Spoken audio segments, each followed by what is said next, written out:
Last night, the Dodgers K-Core, Kershaw on the mound, and Kemp with a double and a triple to KO the Padres 6-2.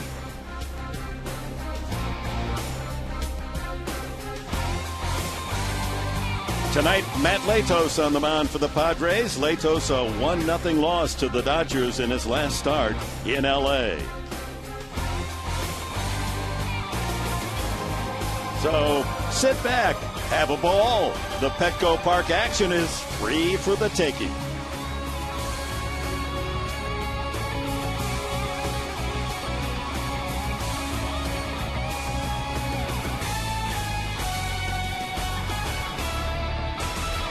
Another beautiful summer night as we look in on Petco Park in downtown San Diego. Game 2 of this 3-game series, the Dodgers and the Padres in the National League West. And good evening, everyone. With Mark Grant, Dick Enberg in the background, they're introducing Father Joe Carroll, throwing out the first pitch. So we've called upon the ultimate Padre. Father Joe is here to root on the San Diego Padres tonight. Well, it's a time of transition with the veterans Adams and Ludwig off to play with other major league teams, and you brought this point up last night, Mark Grant, that you're looking at it positively. You once were in the minor leagues, and you were looking at those pitchers ahead of you, and when the opening allowed you to come up to the big leagues, there's your chance. You got to grab it. Absolutely, and what have guys not only in Tucson but in AA done? Believe me, with technology these days, they're watching the San Diego Padre team, and they're seeing what's going on. This is an organization right now that's going to take a chance on a young kid, and with the Padres this season, they've had a lot of guys making their major league debut. Opportunity is knocking, and these guys hopefully are going to make a splash. And remember Blake T. Cody in Washington. You know, this 24-year-old got a chance on the East Coast. He hit the ball well, extra bases, power. He hit the mistakes fastball, but it's guys, not only position players, but pitchers getting chances at the big league level. Well, T. Cody a double and a triple in that game against the Nationals to help the Padres to a win, and he's in the starting lineup tonight as the Padres now have more players making their major league debut this year than any other big league team. When you look at a lot of teams that are in contention throughout Major League Baseball, they have a plethora, maybe 7 of the 9 guys that toe the slab, maybe of the 9 that go out there and play. They're veteran guys that have multi-year contracts. They're paying a lot of money. This is just a great opportunity for the guys. And believe me, guys in Tucson, guys in San Antonio are watching tonight's game and keeping tabs on what the big leaguers are doing. Hopefully they'll get their chance. And we saw one of those making his debut last night, Eric Cameron, pitching the 9th inning, his first ever major league opportunity, and he shut out the Dodgers in that 9th with a strikeout as well. So we'll be seeing him in action as we go to our starting pitching tonight. Here's the matchup. Hiroki Kuroda, 13 losses. That's as high as any pitcher in the league, but the fact his ERA is one of the lowest, 3.11, tells you the obvious, that they just have not provided the veteran from Japan many runs this year. And Matt Latos, the same problem. At 5-10, he's pitched well enough, but not many times has he gotten big run support. Let's see who prevails in the battle tonight as our pitching matchup is brought to you by Discount Tire, where America saves on tires.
The Padres and Dodgers ready to go to work here. Game 2 of the 3-game series.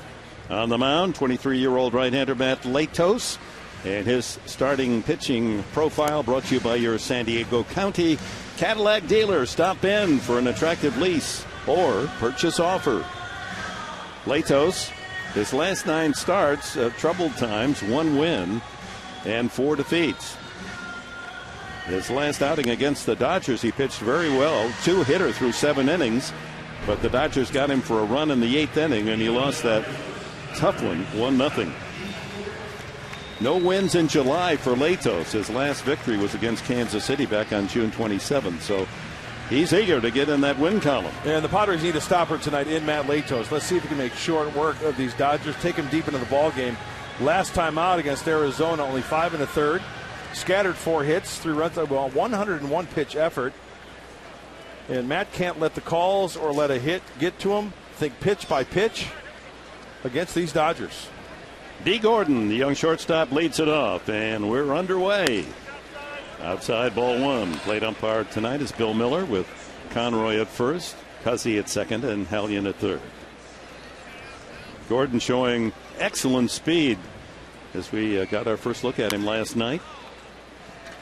And handled all the chances at shortstop very cleanly. In fact, Kershaw said, I didn't have my strikeout pitch, but it seemed like there were 15 ground balls to short. He had him pounding it into the ground. I like his glove, too. I like his footwork at shortstop.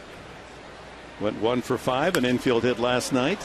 He's definitely a guy who tries to hit the ball on the ground. As I mentioned last night, there are no bad hops in the air. He's not going to be a threat to put the ball out of the ballpark. Dodgers start tonight 7-3 against the Padres. That's the most wins against any team.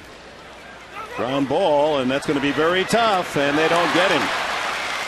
Guzman cutting in front of Hudson, and you could hear Hudson saying, I got it, but Guzman had already committed, and once he left his feet with the speed of Gordon, that was no opportunity to beat the fleet-footed shortstop to the bag.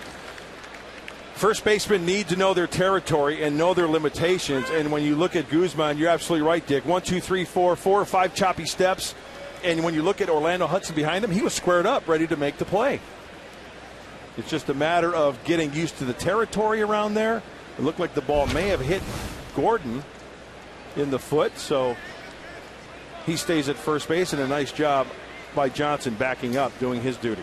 Gordon started last night's game with a similar infield base hit. And there he goes. First pitch. Throw by Rob Johnson is not in time. Didn't take Gordon long to make his way to second base. An abbreviated step for Matt Latos. Not a big kick. He's very quick to the plate, but the speed of Gordon slides in safely. And when you watch Bartlett, watch him try to block the bag. Does he get to the bag? You know what? I don't think his hand made it to the bag, but he gets called safe. First stolen base for Gordon. And Casey Blake, the veteran third baseman, has a chance to advance him to third. Try to punch the ball to the right side. He's hitting .245. Back to the mound. Latos throws to second, and they do get him this time. That was a perfect whirl and strike thrown right on the bag to nail Gordon. Hey, the final result is very nice for Matt Latos and the Padres, but this is risky. Look at how he is going back to the bag. It's got to be a perfect throw. It is right on the money. Gordon slides right into the Jason Bartlett tag. He is banged. And now a double play in order for Matt Latos. Tagged himself out. The throw was that perfect. Yep. So safe on the fielder's choice is Blake, and here's Aaron Miles, the second baseman. Switch hitting, and from the left side batting .291. Andre Ethier, there's nothing wrong with the all-star right fielder of the Dodgers who normally would be hitting third, just given a night off. Long season, and you pick your spots. He's never had a lot of success against Latos. Yeah, Don Mattingly said before the game he's frustrated. Give him a day. Ground ball up the middle. There's the flip for one to Hudson. Back to first, a double play. So some good work with the leather by the Padres in the opening inning. As the Dodgers are down, and coming up, Maben, Bartlett, and Headley in the bottom of the first inning. 6-4-3 on the double play.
Pitched in Hiroshima for 11 years in the Japanese League. They had a no-trade clause in his contract, and despite the fact there were several suitors for his services before the trade deadline, he elected to stay in Los Angeles. That puzzled some and might have provoked others in the Dodger organization because they were hoping to get a couple of young players. Last time against the Padres here in Petco, he went 8 2/3 scoreless innings on the way to a 4-0 win, allowing only one hit the first 6 innings. Maben starts it and takes a strike. What makes Kuroda tough? Well, he's a ground ball pitcher when he's on with that cutter or the fastball, but the split as well. 5-pitch pitcher, curveball, slider to go along with those 3 other pitches. And you can see he consistently tries to work in the zone, down. So infielders, be ready. The last 10 starts, get this, folks, 2.6 ERA. His record 1-8. Yep, no support. Tries the cutter outside. 1-2 to Maben, who was hit safely in 15 of the last 17 games. 351 average in that span.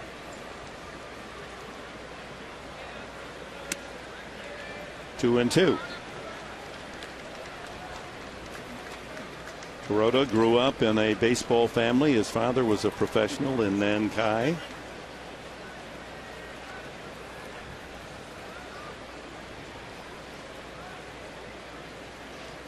Ground ball right side, and a good play by Loney. The flip back to Kuroda. What a play. No, he didn't hang. Looked for a moment like he dropped the ball, but it was something that dropped out of the back pocket of Maben. That took perfect timing. What a throw by Loney, and Kuroda beat Maben to the bag. It's almost like an infielder jumping after a soft looping liner. You've got to time it just right. Getting to the baseball, Loney, that's one thing, but then look at the big loop. He catches that baseball, Kuroda does, as soon as he makes contact with the bag. Bang, bang, he's on it. That's a big league put up. Absolutely. If he takes a little bit off, or if he throws that ball a little harder, it might be a different story for Cameron Maben. Bartlett steps in, takes a strike. If you practice that play 20 times, do you make it 10? Probably. If you're lucky. Yeah. You're absolutely right. No, that was really well done. That's just a bottom line reaction play by both players. Strike throwing Kuroda jumps in front of Bartlett 0-2. Think about it. Really no time to think about that, right? Loney just reacts, gets to the baseball, twirls and throws. Instinct. Yeah. He knew the layout of the LAN made the perfect throw, and Kuroda ran the right pattern to make that catch in front of the sliding Maben. You know, the Padres hitters tonight also are going to see some good pitches to hit. Kuroda is a strike thrower. He's going to be around the plate. Tough on the road is Kuroda. 5th best ERA in the National League, 2.64. Little looper, and Loney makes another good play, timing it perfectly to take a base hit away from Bartlett. So Loney saving 2 base knocks right off the bat. Padres starting lineup is brought to you by Evans Tire and Service Centers, home of the free alignment. Headley follows Maben and Bartlett. Jesus Guzman, the hottest Padre hitter, batting cleanup. Then Hudson, who clubbed his 3rd home run of the season last night. Then Cody gets his first start since being recalled from San Antonio. Ground ball to the second baseman, Miles. And it's an easy inning for Kuroda thanks to the glove work of James Loney at first base. After 1, no score.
Text winning to 269-411 to enter. Gordon, Blake, and Miles. We saw them in the first inning. Matt Kemp, he's a possible triple threader this year. And he takes a strike, hitting cleanup. Juan Rivera, James Loney, bat 6. DeHonor Navarro, the catcher, 7th. Tony Gwynn, batting 8th tonight, and Kuroda, the pitcher, 9th. He's a candidate for the Triple Crown, Matt Kemp. Batting average, he's number 5 in the league at .319. He's number 2 in home runs with 26, 2 behind Berkman. He leads in RBIs with 83. He's 2nd in extra base hits to Upton, 3 behind Upton's 55. And he is 3rd in stolen bases with 28. Pretty good evidence. And remember, last night it was Andre Ethier in the lineup and Matt Kemp batting 3rd and 4th for the Dodgers. Containing those 2 guys is one of the objectives. Now, tonight, if Matt can keep Kemp off the bases, kind of like his chances. A nice changeup or a slider right there from Latos.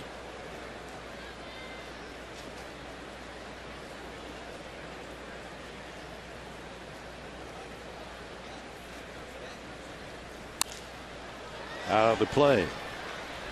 The only flaw on the report card of Matt Kemp, all A's so far, is that he will strike out. He's 1 away from 100.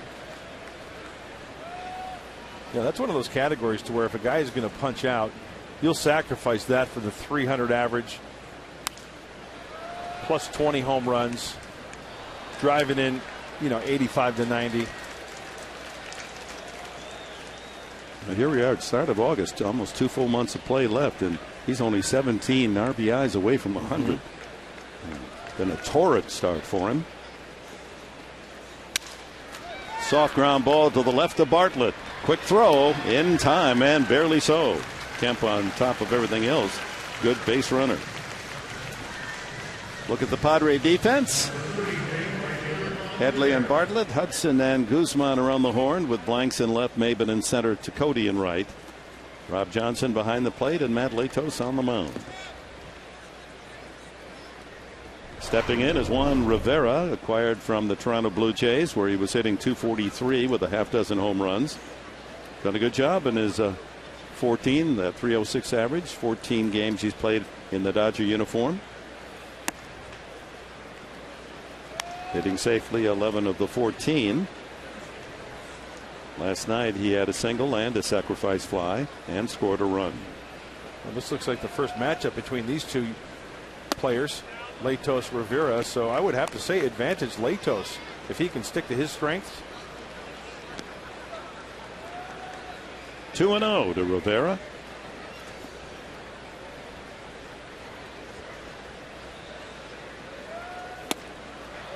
The Padres had a Rivera. Ruben, my first recollection of a Rivera was the White Sox Jungle Jim Rivera. Oh, that was like 59-ish? Yeah, he was on that 60s? White Sox World Series team. Yeah, against the Dodgers in 1959. That's right. Jungle Jim. 2-1. The Al Lopez Go-Go Sox. That was Nellie Fox at second and Chico Carrascal at shortstop. Was Louis Aparicio on that team? Wow, but no, it was. You're right. Aparicio. It was Aparicio that was there on that with Nellie Fox. Carrascal was later. And Bob Shaw, of course, the right-handed pitcher that was had a great World Series. 3 balls and 2 strikes to Rivera.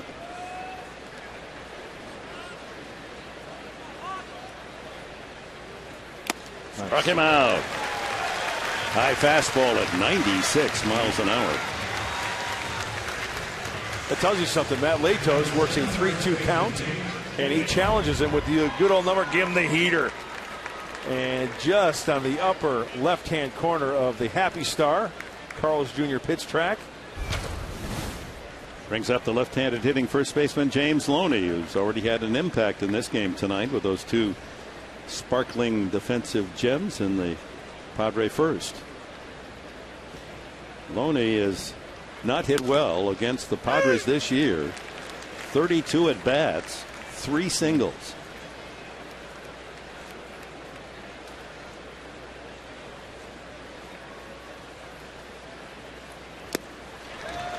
Off-speed curveball at 80. Latos quickly in front, 2 strikes. He's trying to lower the numbers against Loney. He's hitting .357 off of Latos, 5 for 14 going into this ball game. I'm just glad to see in the first inning that hit did not affect Matt Latos on the hill.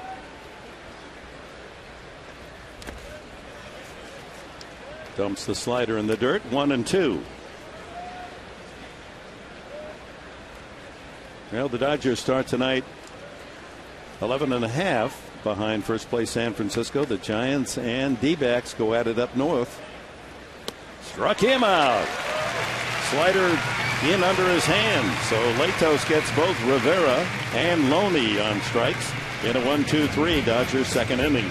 No score. Bottom of the second. Guzman, Hudson, and Cody for the Padres.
The game is with the Marlins Sunday at 1:35 game.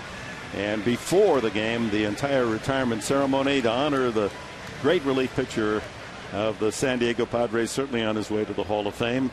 You'll want to have your tickets. They're going fast. Won't be nothing but a sellout. So Padres.com/Trevor is your ticket to be aboard for a historic Padre night. Jesus Guzman hitting .341, had a couple of hits last night, batting over .400 since the All-Star game, with 3 home runs and 18 runs batted in that period of time.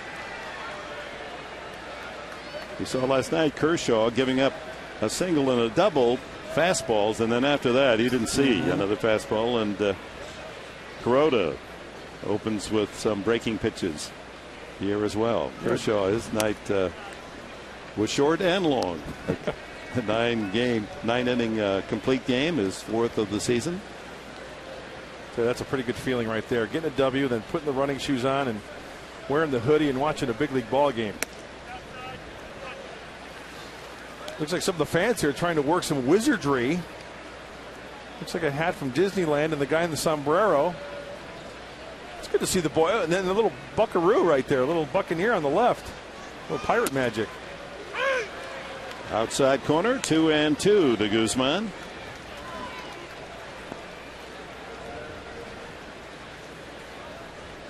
Earning his way in that cleanup spot with Ludwig off to Pittsburgh. Just missed with a slider. Full count. Ludwig, by the way, was in the starting lineup for the Pirates last night. He went 0 for 3. He hit 5th. We'll see him this weekend. Hope you'll be with us here at Channel 4 San Diego. Television Saturday and Sunday, not Friday. High pop-up on the infield. Middle of the diamond. Blake from third. And Kuroda's retired the first 4 men that he has faced. Here's the Dodger defense, brought to you by North County GMC, a Southern California tradition for over 20 years. Blake and Loney at the corners, Gordon and Miles up the middle on the Dodger infield. Kemp in center with Gwynn.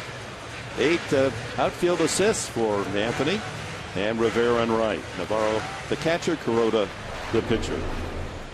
Hudson, his 3rd home run of the season last night. You see Don Mattingly. Batting right-handed, his homer into the Padre bullpen.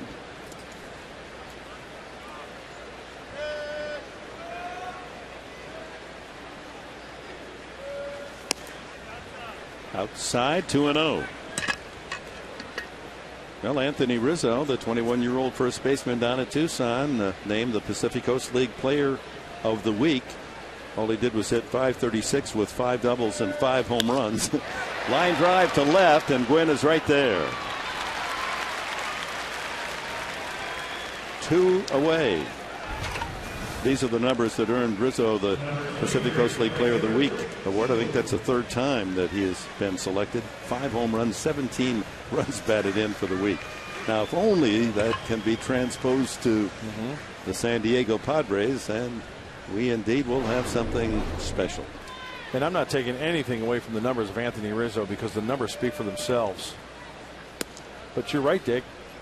Like Bud Black said yesterday, there's a chance. Obviously, Anthony Rizzo is probably going to make it back to the big leagues some way, shape, or form. And hopefully he can continue to bring those numbers from AAA to the big league level. Ticotti with a base hit to center field. First hit off Kuroda. So Ticotti, his 4th hit. Up previously, went 3 for 19 with a single, a double, and a triple. He's just a home run away from a season slam. Like a lot of hitters that come up to the big leagues, they like the fastball. Remember in the pregame show, we talked about Blake in Washington. 2 fastballs, 1 for a double, 1 for a triple. That was off the end of the bat, utilizing the center of the diamond. And also Blake Ticotti, like the youngsters on this ball club, pumping some life. Some new life. This team does have life. They've got guys that go out there and really are scrappers. It's nice to see the young guys here. Ticotti at San Antonio with 31 stolen bases. He hit .299 with emissions, with power, 17 homers. Kyle Blanks looking for his first home run, first RBI of the season. and takes inside.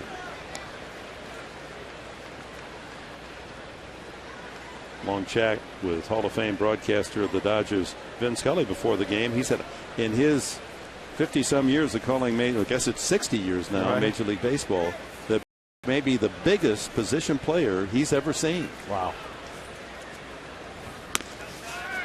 Snap throw, Navarro, and he almost put that on the money. Tecote barely back in time. That's one thing you have to watch out for, especially with Navarro behind the plate. Watch out for the pickoff move. He's got 4 pickoffs this year in 42 games. That leads Major League Baseball. Throwing behind the runner, very close. Secondary leadoff, and towards the outfield part of the bag, Tecote dives back. Pretty good strike from his knees. 2-0, and Blanks unable to collect that fastball. You know, there have been tall players, but like you said, you know, skinny and lanky. But Kyle Blanks, you talk about big and tall. 6'6" and over 270 pounds. Yes. Dave Winfield was 6'6", but maybe 220, 230. Same with. I think of Frank Howard. Yeah. That's the first guy that comes to mind. He was huge. How do you say huge? Huge. Hondo. Huge Hondo. But they are all. Yeah, at one time Howard was measured at 6'7", 255. Wow. But this man is at least 15, 20 pounds heavier than that. You know, Dave Kingman also comes to mind, but he was a string bean of some sorts. There goes Tecote. Swung on and missed. That throws into center field. Tecote back on his feet, is on his way to third, and will make it without a throw. Stolen base, Tecote. Error on Navarro.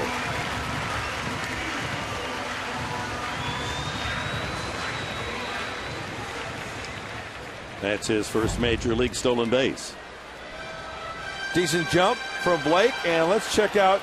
Well, you know what? You've got 6'6" Kyle Blanks. Looks like he kind of drifts in over home plate just a little bit.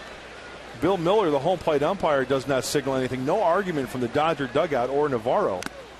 Fouled into the glove of Navarro, so the Padres unable to take advantage of Tecote's single. Stolen base in the air by Navarro.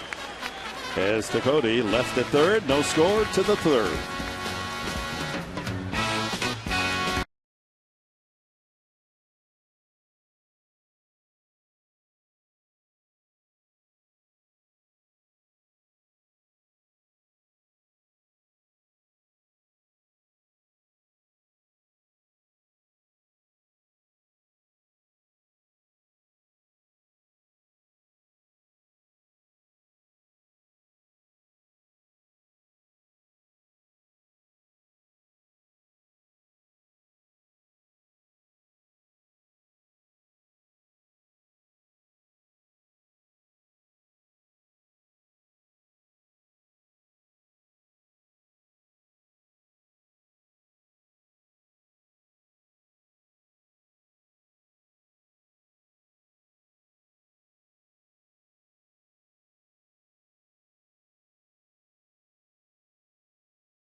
Navarro, Gwynn, and Kuroda to face Matt Latos. Navarro, switch hitting catcher, batting 199 overall. Had a couple of big hits in that 3-game sweep of the Dodgers over the Padres prior to the All-Star break. Goes around on a curveball. That's a good 12-6er from Matt. So far, Leto's very sharp, isn't he? Yes, he is. 77 on the curveball, the 94 on the heater. And that's not even his best fastball. Good location, though. Outside, see if he'd fish. Fly ball right field. Cody for the out. Padres en Espanol, brought to you by the Ascot Shop, serving San Diego with fine men's fashion for over 60 years. Why don't you visit them in La Jolla or at ascotshop.com. Well, there's a reason why they've been in business for 60 years, right, Dick?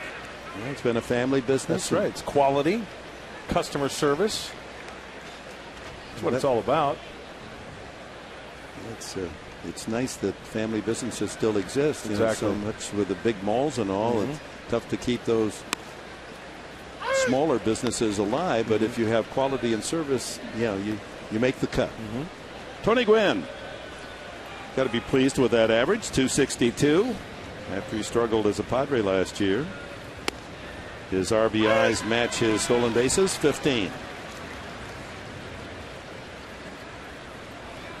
Latos quickly on top, 2 strikes.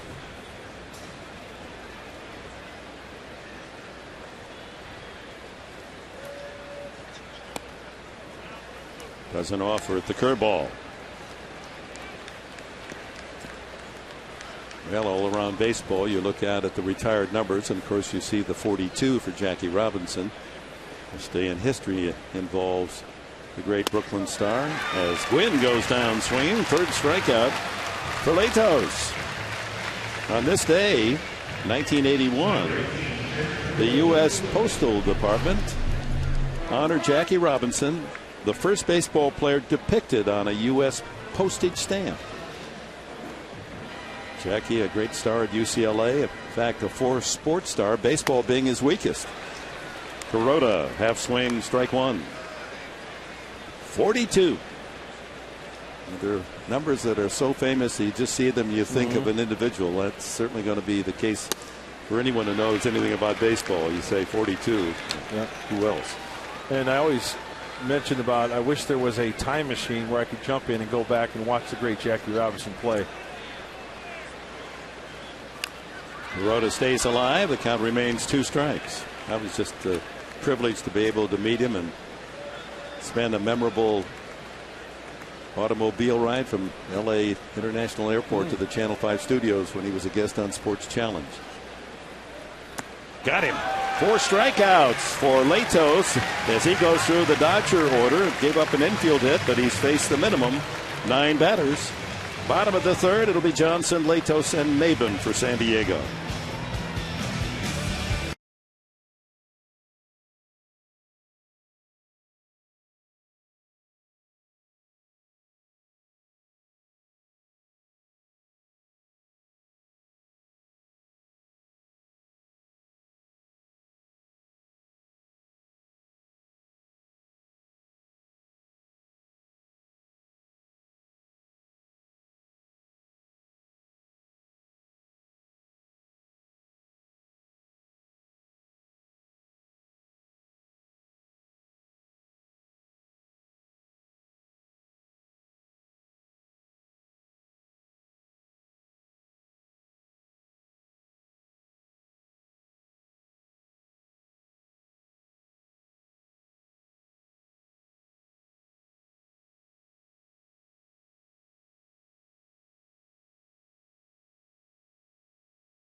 Hughes Marino, because where you do business matters. And by Cox High-Speed Internet. Power all your devices with the fastest internet in San Diego. With Mark Grant, Dick Enberg, on this Tuesday night. at Petco. Rob Johnson, Matt Latos, Cameron Maben against Kuroda in the third. No score. Dodger pitching continuing to be very tough on San Diego hitters. After allowing only 1 run in the 3-game sweep up in Los Angeles, Kershaw giving just 2 runs to San Diego last night, and Kuroda a couple of shutout innings to start this evening. Johnson takes a strike.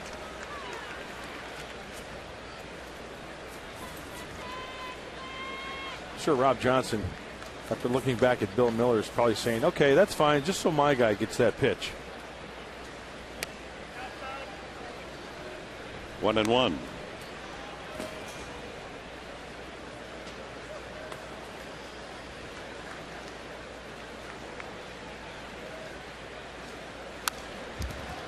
Off the head of the bat.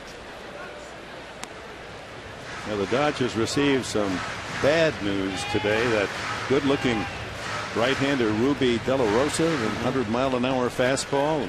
He pitched over the weekend some 100 pitches in 4 innings. Another foul, and came out of the effort lame. MRI, ligament damage, Tommy John surgery for Wow. De La Rosa. 100 pitches, 4 innings? They Yeah. left him out there? Yeah. I mean, 100 pitches, 100 pitches. It's different if it's 8 innings in 100. Johnson down on strikes. Wow. Second strikeout for Kuroda. Our comparison tonight is brought to you by the San Diego Toyota dealers. We've got what it takes. Toyota. Lowest ERA among pitchers with 10 or more losses this year. Kuroda. Paul Mahalam, we're going to see him on Saturday in Pittsburgh, and Dustin Mosley. Still no word on Mosley as to whether or not he'll come off the DL or whether or not they're going to require surgery to repair that left shoulder. You can only control throwing 3-2 sliders, first pitch strikes. You cannot control how that wood is going to perform out of that bat rack for your guys, right, on that team. You've got no control over that. Latos just 3 hits, but one of them a home run this year. A couple of home runs in his career. He'll occasionally tie into one. The majority of the pitches that I've seen Kuroda throw this evening have been middle away. Has now thrown a lot of pitches into the right-handed hitters. Let's see if they try to go up the center of the diamond and to right field. He got him. That's 3 in a row struck out by Kuroda. The bottom 3 in the Padre order. 2 out. Cameron Maben out on that good play made by Loney, who ranged behind the first base bag into foul territory, and a blind perfect throw to Kuroda covering to nail Maben, who was sliding into first base.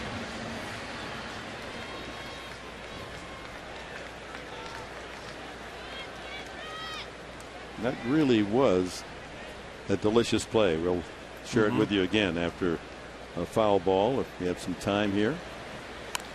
Bunted foul, and plate umpire Miller saying he was still in the batter's box, so he's not out.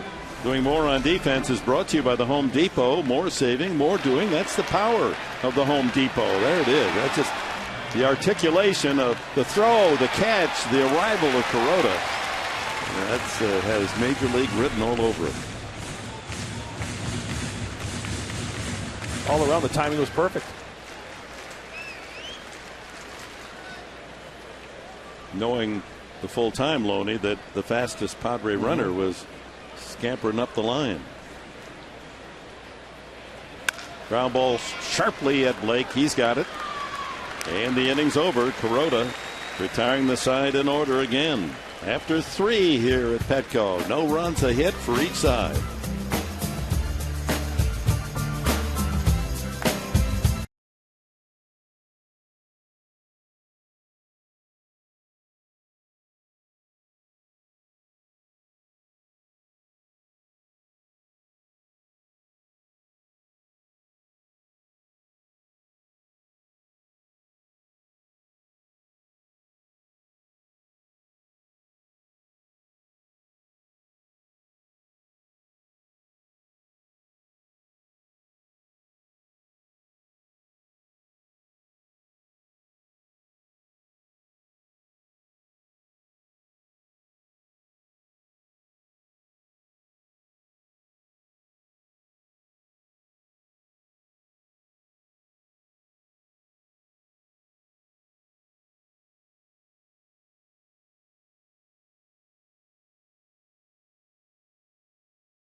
San Diego sunset from our Sky Cam, brought to you by Mossy Ford and Mossy Toyota.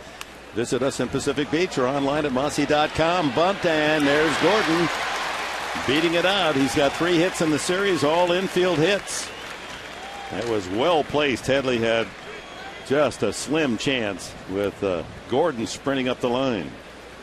That's a lot of hard work paying off right there, and we witnessed it from D. Gordon. It's not like he just shows up to the ballpark, puts on the uniform, takes a little batting practice. He works on that diligently to get the field, to get the sight in the batter's box, get the feel of that bat, get the right angle, and it pays off nicely.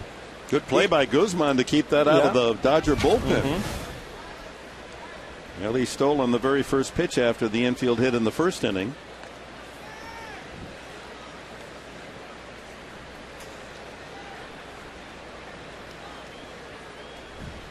Young eyes of Gordon checking out Latos. He's got a good lead.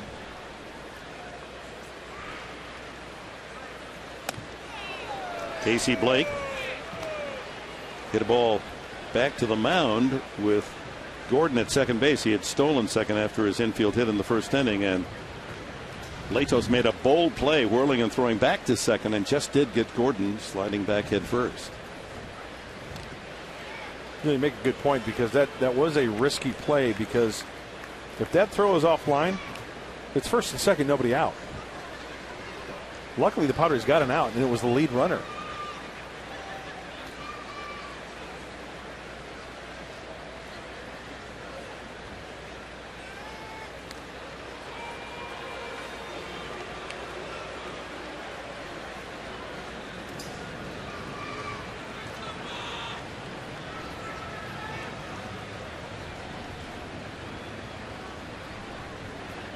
Gordon had 30 steals at Albuquerque before being recalled. That's a strike. Fastball on the outside edge. But here's, a veteran hitter, a threat at first base to steal. So he's got to be guessing he's going to get a pitch like that. Fastball's away. Absolutely. Gear yourself for it. Try to hit the ball to right field.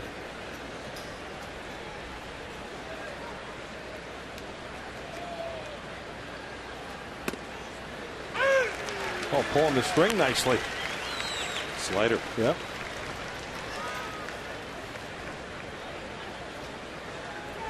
So Latos ahead on the count, a ball and 2 strikes. No one out here in the fourth. D. Gordon with a bunt single at first.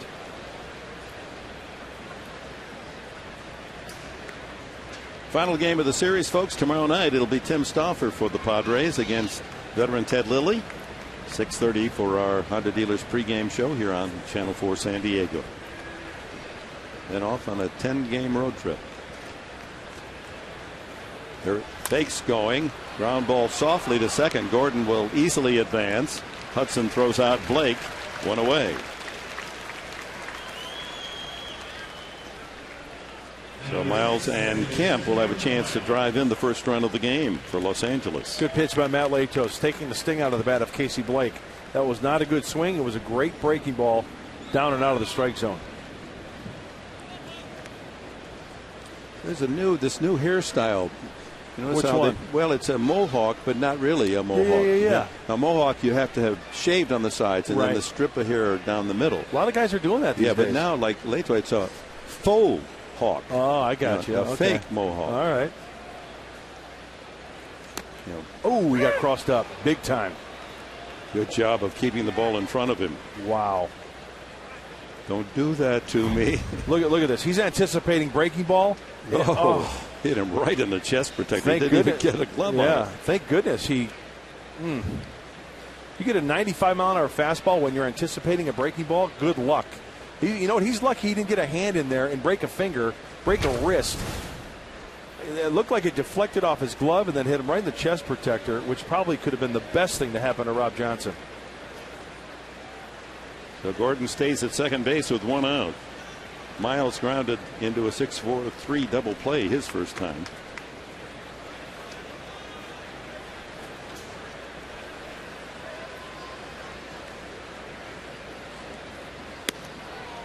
Curveball for a strike. He's got the feel for the curveball. So if a mohawk is Bare on the sides, hair down the middle. Right. A faux hawk is heavier hair down the middle, light hair on the sides. What's yours? No hawk. No hawk, yeah. I'm going to go for one. Cue ball. No hawk. 0-2.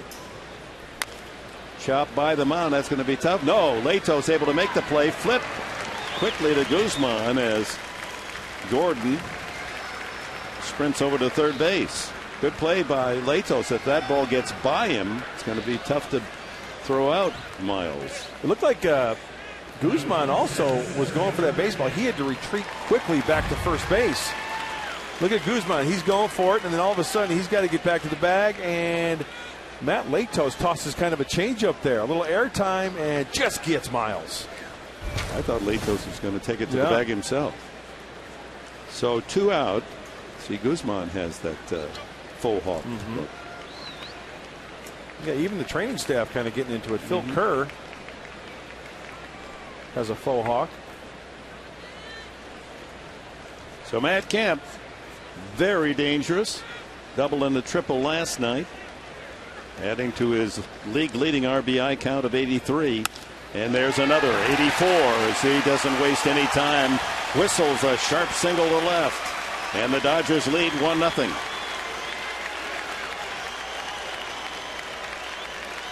So the bunt single pays off. Couple of ground outs, and Kemp delivers with 2 outs.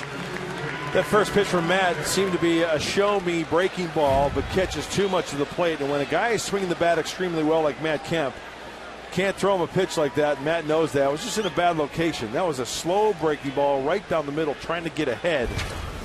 And Matt Kemp makes him pay. And don't lose focus here, because Kemp, 28 stolen bases. 3rd best in the league. And Johnson, form of a pitch out, an outside fastball. But Kemp had not wandered. Some season. Who's to say it's going to be toughest to be the batting champion, but he's certainly in the running for home runs and RBIs in that Triple Crown race. Oh, the ball gets away from Guzman, and Kemp moves into scoring position. Let's see how they score that.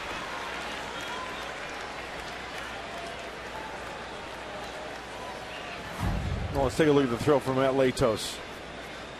Oh, very catchable ball. That's got to be an E3, I would think. That would be my call. But I don't get a vote. Waiting for the official score. And it is indeed the error on Guzman. More importantly, Latos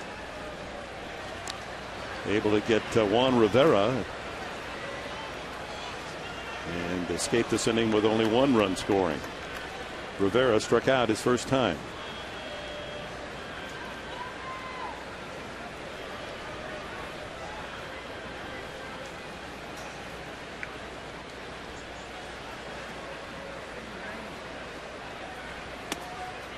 Yes, he did. Good sharp slider from Matt. He's got that good feel for both breaking balls tonight, the curveball and the slider. Look at the tilt on this slider. My goodness, that's straight down. Good rotation, getting up on top of it.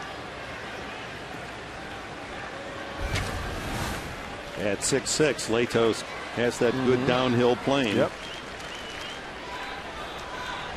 1 ball, 1 strike to Rivera. Out of play.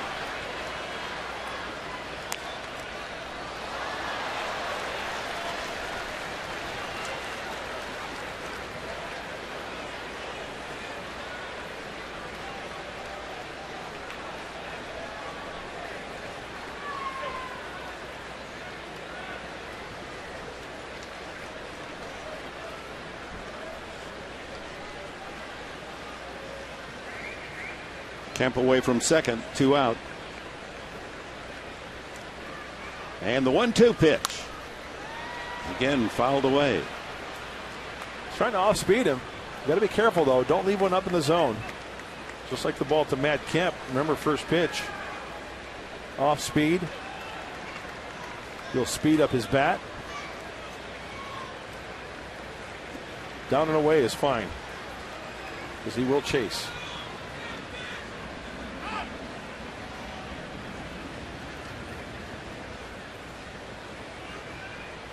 I'd like to see him throw a nice, good four-seamer on the inner half of the plate, something up a little bit. Still has room to work, having the count in his favor at 1-2. That's how he struck him out the first time. High fastball. Instead, he goes back to the slider. 2-2.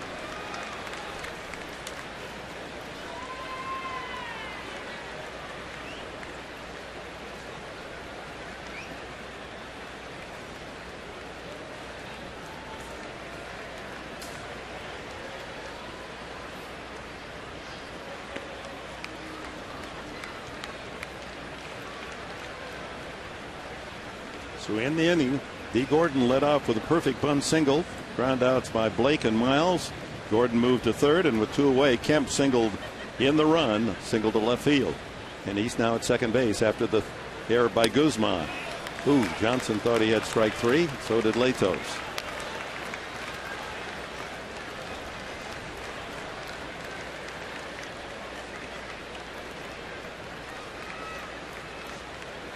Well, he threw the breaking ball to get the full count. Would be surprised if he throws him another one here.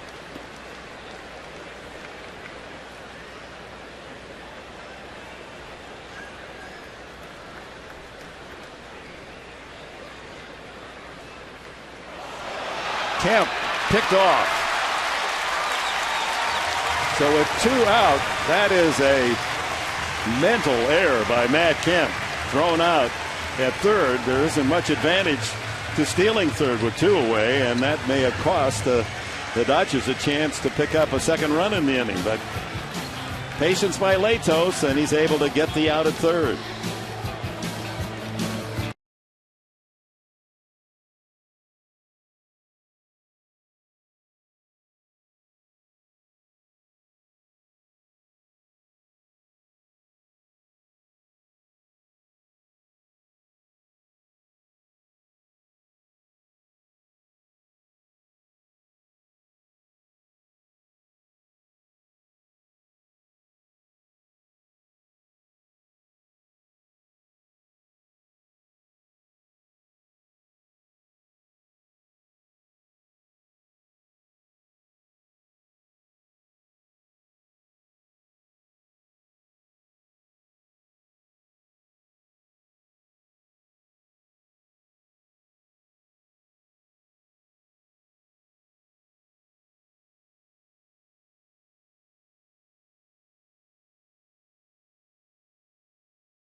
Headley and Guzman for the Padres against Hiroki Kuroda. Had a hit taken away his first time. Leaping catch by first baseman Loney of his bid for a base knock to right.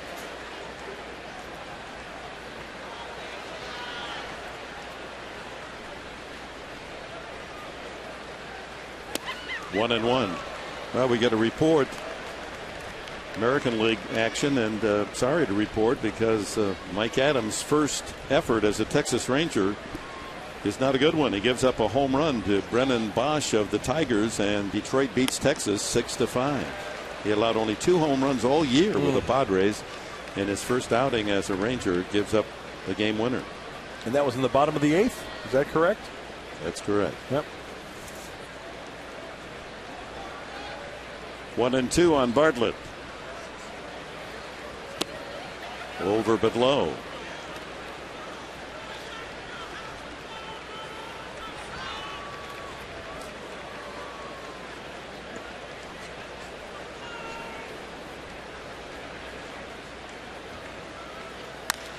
Bounced by the mound. Second baseman Miles.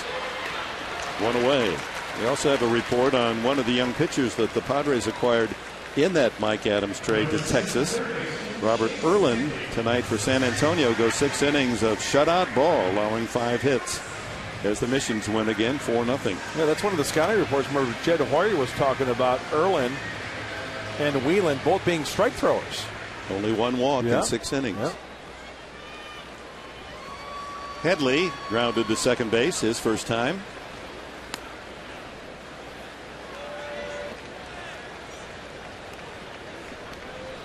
He's 9 for 25 against Kuroda. 1-1. Everything moves out of the hand of Kuroda.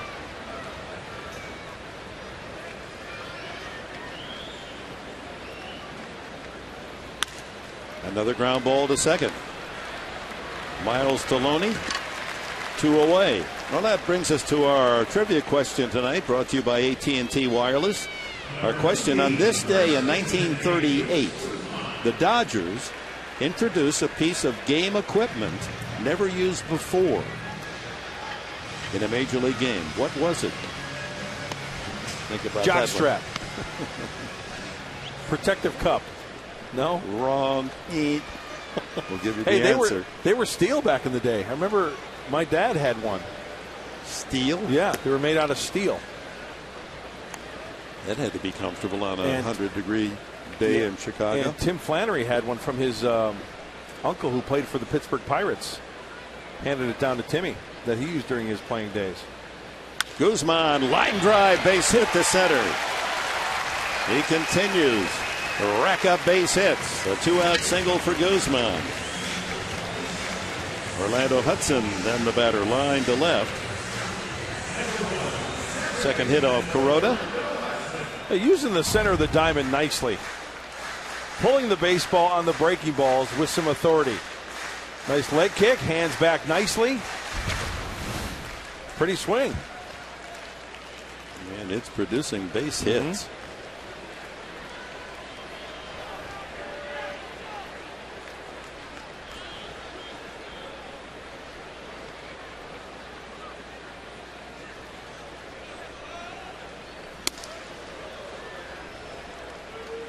Talk about the invention of the non-steel athletic supporter. 1938 was a very creative, inventive year. Not only what we're asking you as our trivia question, a piece of equipment used in a baseball, Major League Baseball game, never before.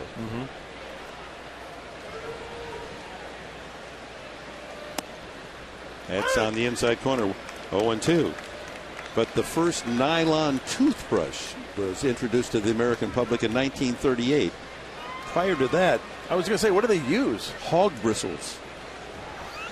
Hog bristles were the toothbrushes until the nylon toothbrush was on the market in 1938. Thank goodness. This hog hair in your mouth somehow doesn't seem appealing, does it? No. 1-2. That's how hog breath came about, 2-1 right? now. Hey, hog breath, take a hike.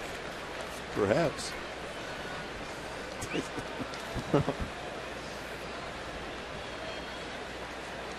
2 balls and a strike.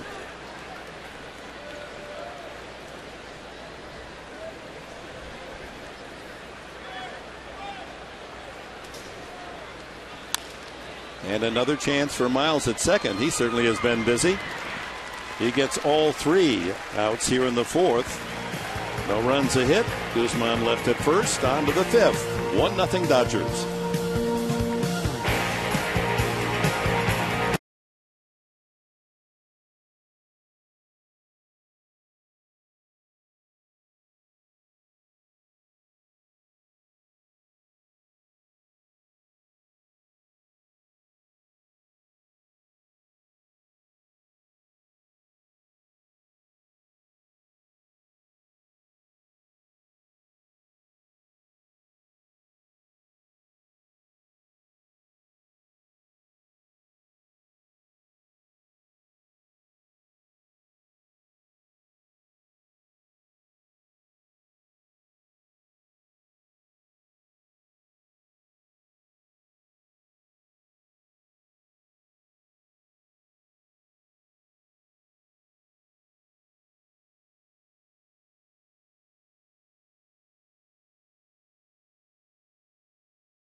Big game recap brought to you by Murray Lamper Construction. Hey, folks, find the truth in home remodeling with Murray Lamper Construction. See why that they're the company that you want to trust and you can't trust when they remodel your home. Visit murraylampert.com. Dick?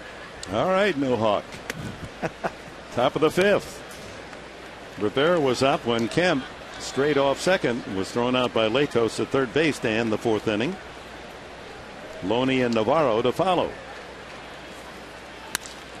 Line drive center field. Maben charging, and did he catch that? Up in the, look where he caught it, right? No, they're going to say he trapped it.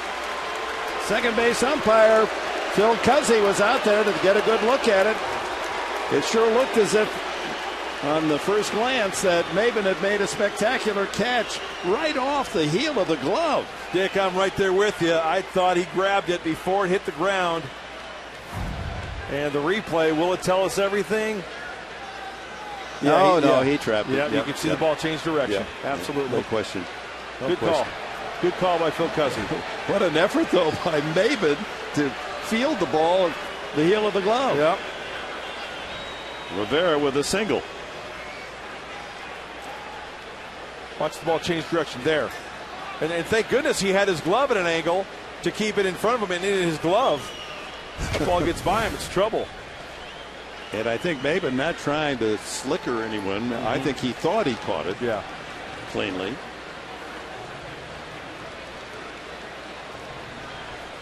Well, Bell continues to debate with Cuzzy, but not going to win that one. And if there were instant replay, and someday on a play like that, perhaps there will be, he would learn that the umpire is correct. And he was in great position. He had hustled out into center field to get a good look at that. And you know what? You're absolutely right. Umpires have to hustle.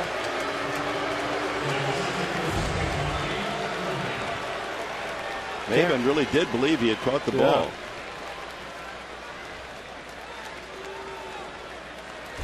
But you're right, you made a good point. Phil Cuzzy hustled out there to make the right call. That's a tough call. Yep. And it's good it was correct.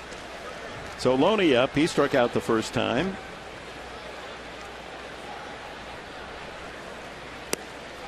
And takes a strike. We were talking a lot about the leadoff walk and how it comes around to bite you, and 38% of the time when you walk the leadoff man, he comes around to score. What do you think the percentage of leadoff singles score in a game, as we have just seen Rivera single to lead off this inning? Logically looking at it, I would have to say it's somewhere around the same percentage. Exactly the same, Is 38%. So if you put the leadoff man on, whether it's a single or a walk at first base, 38% of the time he'll come around and hit home plate for a run. But the message there for players at all levels, including you little leaguers watching tonight, is don't walk the leadoff man. Make him hit his way on. 2 strikes to Loney. He's out of there. Knew it. 5 strikeouts now for Latos. Well, here's our answer to our AT&T Wireless Trivia question. 1938, the Dodgers introduced a piece of equipment never used before in a big league game. What was it? A yellow baseball. Wow, that's like something right out of Charlie Finley's book. Huh? Well, Finley was much later in the 1960s with the orange ball. In fact, I did a exhibition game, Angels and Oakland A's, where they tried the orange ball. Yeah, and the pitchers hated it. He said because by dyeing the ball or painting the ball, it was slick and you couldn't get a good grip on it. And they thought it was dangerous, that you could one pitch get away from you. But there was another reason why Larry McPhail, then the general manager of the Dodgers, elected to use the yellow baseball way back in 1938. That'd be another good question. Why do you think they tried it? Well, let's see. There goes a runner. Line drive. That's going to go over the head of Headley into left field. Rivera on to third. Navarro single. He just protect the runner. The good things happen when you make contact. First and third now for L.A. Well, you're absolutely right. That was just the magic wand hitting that ball the opposite way. no authority on that swing and lofting it over the head of Chase Headley. Runners going, short lead. It's a hit and run. Yeah, pitching down and away, got a swing, make contact, perfectly executed. The flat ball is lined softly to Headley. It's a double play. But Navarro, a 199 hitter, has another base hit against Padre pitching. Bottom of the order, Tony Gwynn hitting 8th, struck out his first time. Got to watch for a possible squeeze here.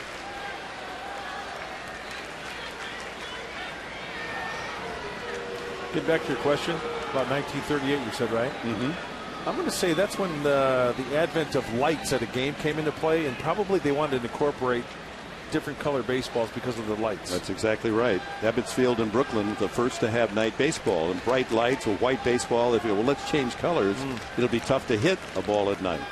Now, of course, as we have improved the whole illumination process, a lot of hitters would rather play at night. They see the ball better than in daytime. 1-0 to Gwynn.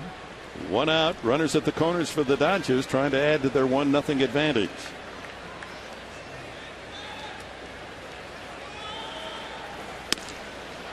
Right with a fastball.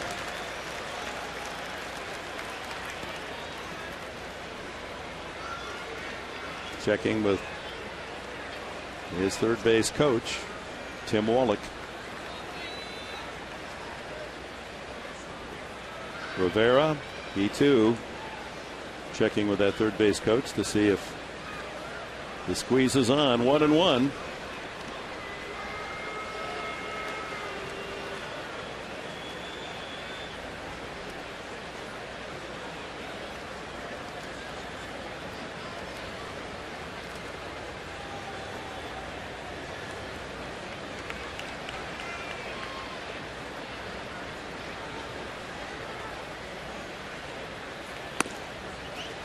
Fastball away.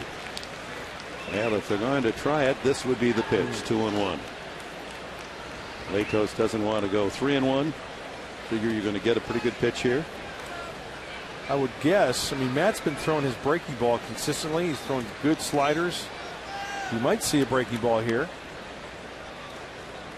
Maybe a fastball away. Yep, up and away for a ball. And it works to the advantage of Matt. Tony swinging at it. Got to think strike out now. He struck out Gwynn the first time when the pitcher Kuroda's on deck. Let's see what Rob Johnson and Matt Latos are thinking here with runners at the corners. Fastball away.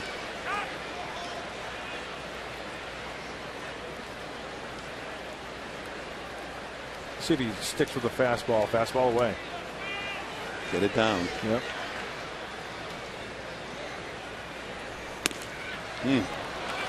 Right to the target, but outside.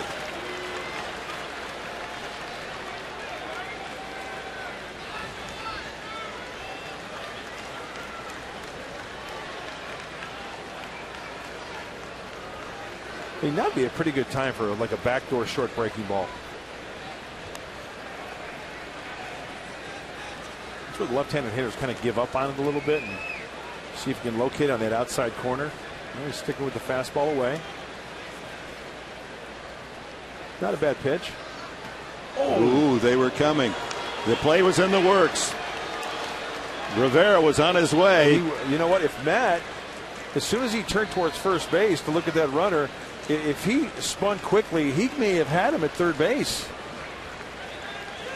3-2. So Mattingly had the squeeze on. 3-2. Luckily, Latos did step off the rubber. Runner goes from first. Fly ball on the infield.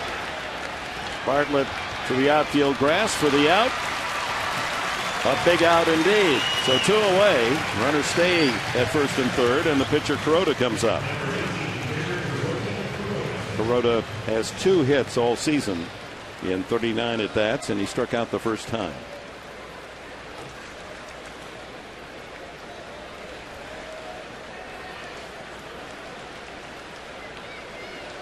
His career ERA exactly 3.5, 3.50, is the lowest ever in the American major leagues by a Japanese starting pitcher. But right now he's thinking about helping himself with the bat. He took some feeble swings that first time up, but still, you got to be careful here in this situation. Yeah, that swing had a little more heart in it than those that he took back in the third inning. Not a lot of speed aboard. Rivera at third and Navarro at first base. Out of play. Quickly in front, Latos, 2 strikes.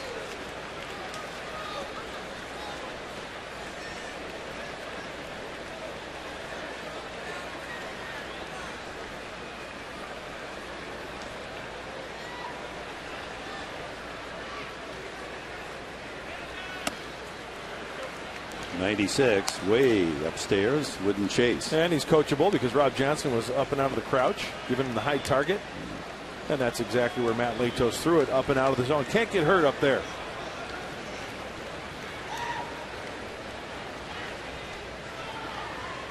Runner goes, chop to second. Hudson gets Kuroda. Good pitching by Latos out of first and third and only 1 out.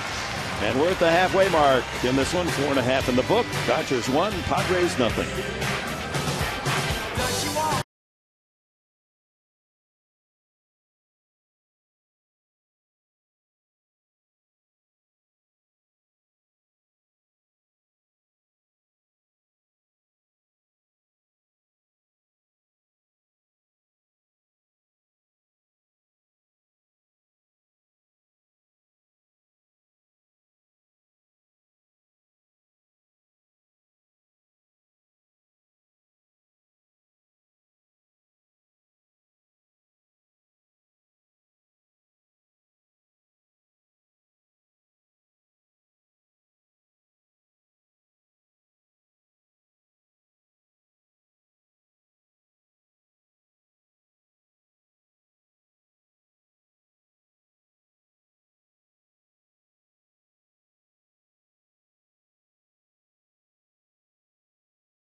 He's going to go home with some huge cash tonight. You know why? This is the Channel 4 home run inning.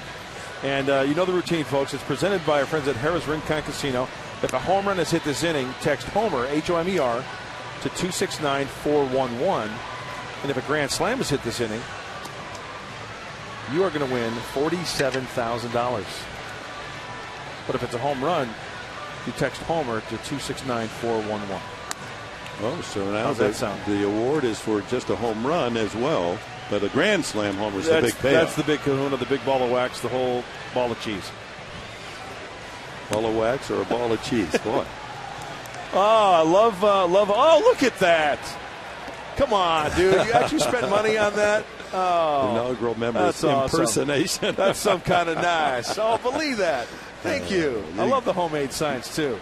Nice. You know that mayoral race is on. You might want to throw your hat in the ring. Oh, that's awesome. Thank you. Blake Ticotti leads off the fifth of the Padres with blanks and Johnson to follow. Ticotti singled to center his first time.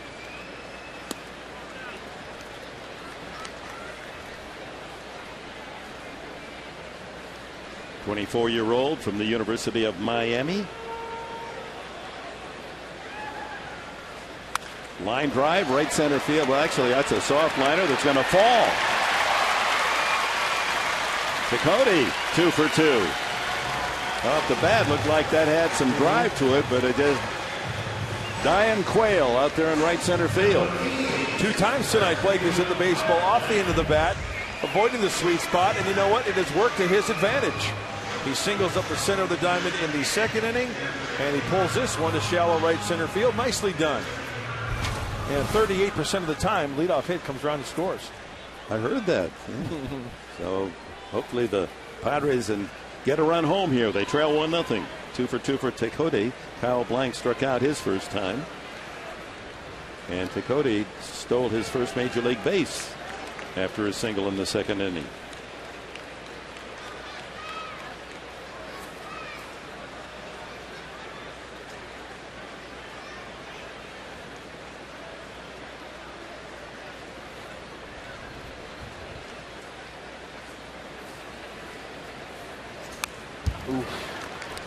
Those are the mistakes that Kyle Blank's going to have to capitalize on.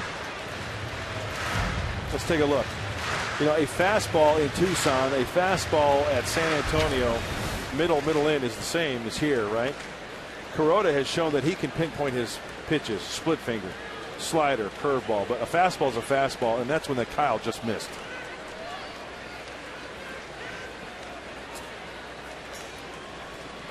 Cody, the tying run, no one out at first base. And interesting on the scoreboard, the Angels tonight at home are leading Minnesota 4-1 in the 5th inning, and Rob Piccolo is managing the Angels because Mike Scioscia is on a 1-game suspension for that to-do the other day in Detroit. And of course, Rob Piccolo, the father of Brett Piccolo, who's one of our key members of our media relations department here with the Angels. With the Padres. And the Angels is where Rob is, and his son Brett is here with the Padres. Yeah, and Brett is a good egg, good kid, does a great job.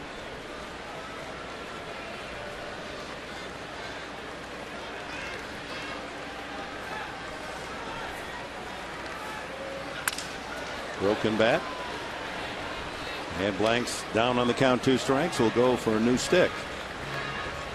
That's big league service right there, isn't it, Dick? As soon as that bat snapped, the bat boy went to the bat rack. He found number 88 on the knob of the bat, and full service out to Kyle Blanks, gives him a new shillelagh. This bat looks as if it hasn't even been used in batting practice. Not a mark on it. The one that is in Blank's hand now. You know what? I'm guessing after looking at this is the previous pitch where he snapped it, and we had that shot of the bat boys, right? He came out so quickly. I'm wondering, as if when a guy's at the plate, they have a spare right there waiting just in case he breaks it, and if he doesn't, he just puts it back and gets the next guy. Yeah, it looks as if the one with the wrapping might be a third one. Exactly. Should he, break this bat. Cool. Outside, 2-2.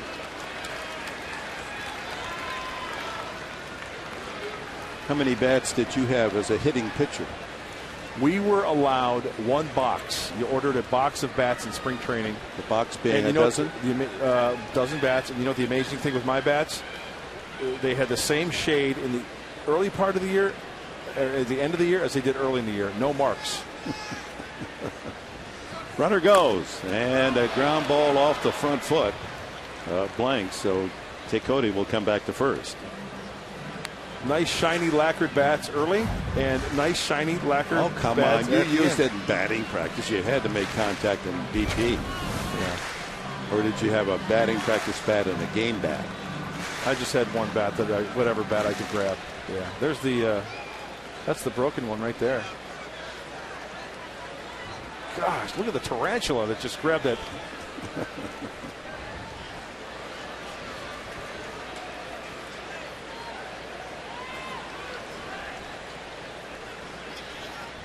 Two balls, 2 strikes to Cody with a challenging lead.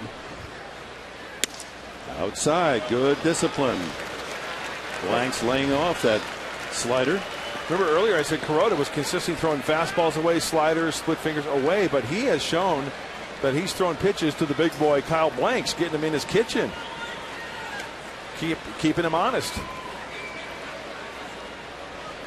You have to guess that Cody's going here, 3-2. Although Blanks does strike out a lot. Kuroda thinking along right there with you. And you know, I'm guessing, I'm going to say he's going to stay. I'll bet you $1. What do you think? $1? Well, I think I would say don't steal here. I agree. But he does. And it's ball 4.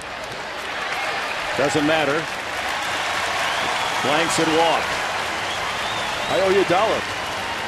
Because you originally said he was going to go and he went. Yeah, see, you're so influential. I can't even think for myself anymore. It's a power. Your power is just consuming me. He may have gotten a call there. That's a good two-seamer at 94 that catches the strike zone on the Carl's Jr. pitch track. Let's see if the Padres can take advantage of that. Yeah, Kuroda's first walk, but he was squeezed. That was strike 3.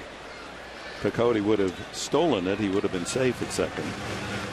But as it is, the Padres in better shape with first and second, no one out. And Rob Johnson, he struck out the first time.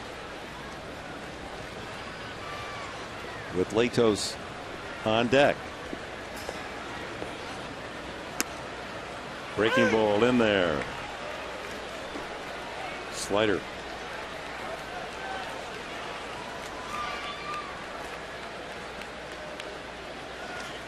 Johnson with a big pinch double in the win on Sunday against Colorado. Drove it to left center field. At 6-run 8th inning. Kuroda quickly in front, 2 strikes.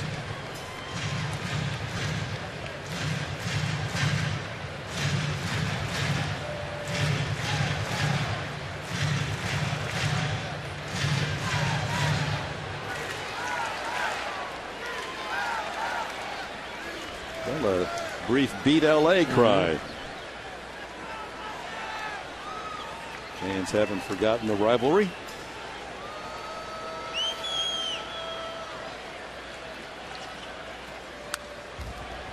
Another hanger. A lot of sliders this evening from Kuroda.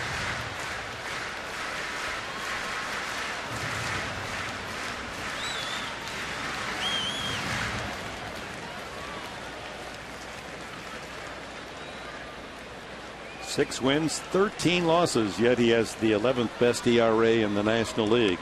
You can see why. He's around the plate. He's got a variety of pitches. Struck him out. So Johnson goes down for the second time tonight. That's the 4th strikeout for Kuroda. Latos comes up.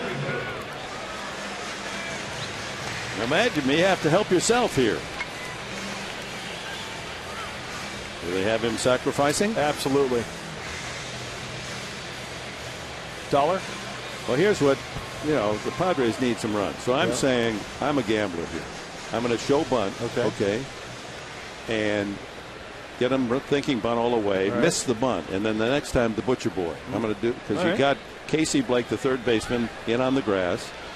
First baseman Loney will be charging as soon as the pitch is made. All right, there's the strike. Playing right into my strategy. The Dodgers are. They're playing right into it. Matt Latos has to really be careful of if he's in fact bunting here. That top hand, his throwing hand, he had that hand wrapped around the barrel down near the trademark there. That's dangerous. Let's see if that was just for show. That was kind of pinching the bat a little better. Oh. Not a very good effort there. So 2 strikes the count on Latos.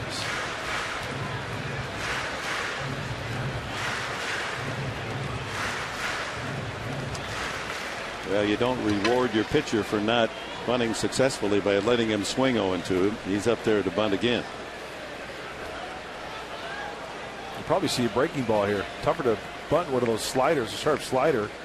When you foul it off, you're out. He takes strike 3. So the Padres get runners on first and second, but you get down to the bottom of the order, and Johnson and Latos are struck out. And here's Cameron Maben. There was a slider and a high slider taken for strike 3.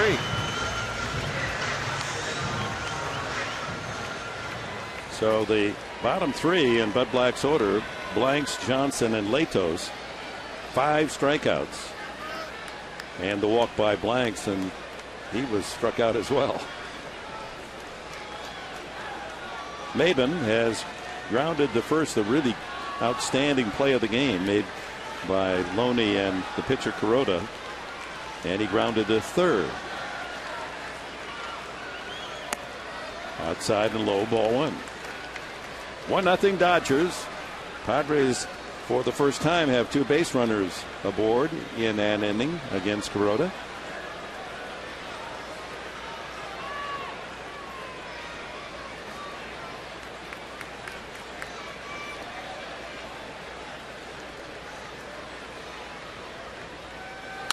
Line drive, softly, falling, and a catch in right field by Rivera. He made the play. Robs the Padres of a run. Well, the big man in right charged hard. Makes the catch. Oh, my.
Dodgers in the top of the 6th inning.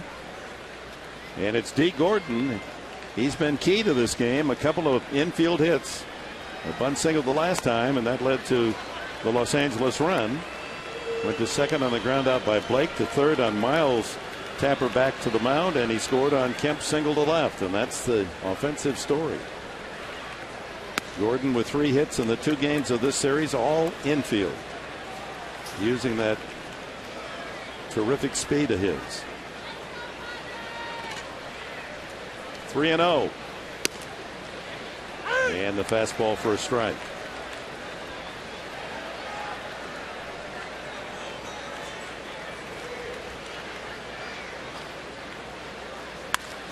Fly, left field, Blanks. They get Gordon to hit the ball in the air. It's a different story. 1 away. Well, fans, become a 2012 season ticket holder before August 26th, and you'll receive 5 complimentary tickets this year so that you can enjoy great games at the end of this season, sample the seats here at Petco Park, and enjoy the exciting benefits of being a Padres season ticket holder. Don't miss out. Call 619-795-5555. Tell the Padres you're in for 2012. Yeah, the loyalty of the San Diego Padres fans not to be underestimated. Blake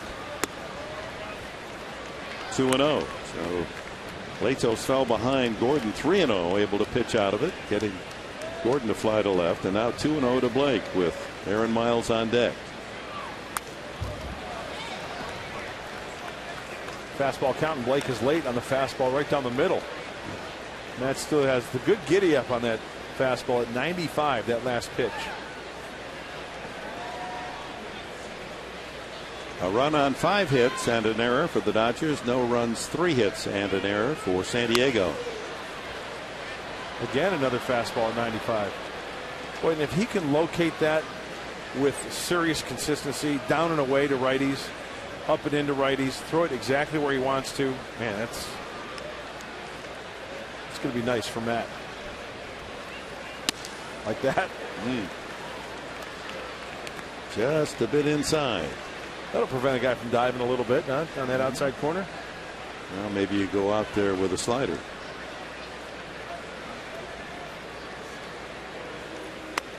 No, inside fastball, strike 3. Blake thought he had ball 4. The 6th strikeout victim. Dodgers tonight. I think Matt got a call here. Let's check out Carlos Jr. pitch track. Up and out of the zone. Thank you. So 2 gone to Aaron Miles. Grounded twice, once into a double play. Switch hitting infielder. Fouls that one off his instep. Well, tomorrow night, 6:30 for our Honda Dealers pregame show. Tim Stauffer and the lefty Ted Lilly for the Dodgers. Friday will be in Pittsburgh, but no television on Friday night, folks. Saturday, 3:45 for our telecast, Lupke and Mahalam. And Sunday, Latos against Kevin Correa. That'll be at 10:30 in the morning, televised back to San Diego. And the Padres, after 3 with the Pirates, go to New York for 4 against the Mets and finish the road trip 3 at Cincinnati. Foul tip into the glove of Johnson. 1-2. Good curveball.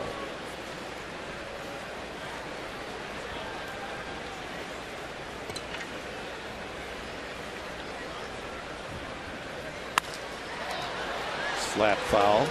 See what Matt's trying to do, and I like it. Guys like Gordon, left-handed hitters. Switch hitter Miles, righty against lefty. Matt Latos, that is, against left-handed Miles. Good hard fastballs away. Give them left field, right? They're not home run threats. The fastball he threw to Gordon, easy fly ball to Kyle Blanks. The fastball he threw prior to that breaking ball was a good fastball. He can't catch up to it. Easy, lazy fly ball, foul ball into the stands. Another fly ball to left. Blanks a couple of steps to his left and then in for the catch. 1-2-3 inning for Latos. Bottom of the 6th, it'll be Bartlett, Headley, Guzman for the Padres.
Diamond Club members enjoy free stretch run admission, free reserve seating, and a free program. Plus, you can enjoy half-price domestic draft beers, sodas, and hot dogs at select concessions. Tomorrow, Wednesday, where the turf meets the surf. Beautiful Del Mar. How cute is that little tyke? Awesome. First pitch to Bartlett, a strike. Line to first and grounded to second. Kuroda through 5 innings working on a 3-hit gem. Dodger pitching and winning 7 games out of 10. 3 of those wins shutouts. Remember that they won 4-0 Kuroda here back in April. Then 2 1-0 wins back to back before the All-Star break in Dodger Stadium. Don Mattingly's staff has pitched well enough. Surprisingly, they just haven't hit. You know, it's still hard for me to look at Donnie Baseball and see him in the Dodger blue. Right. It doesn't seem correct. Even though he was under Joe Torre as a coach with the Dodgers, now taking over as skipper, it's hard to get used to. Ground ball to third, and that ball just foul.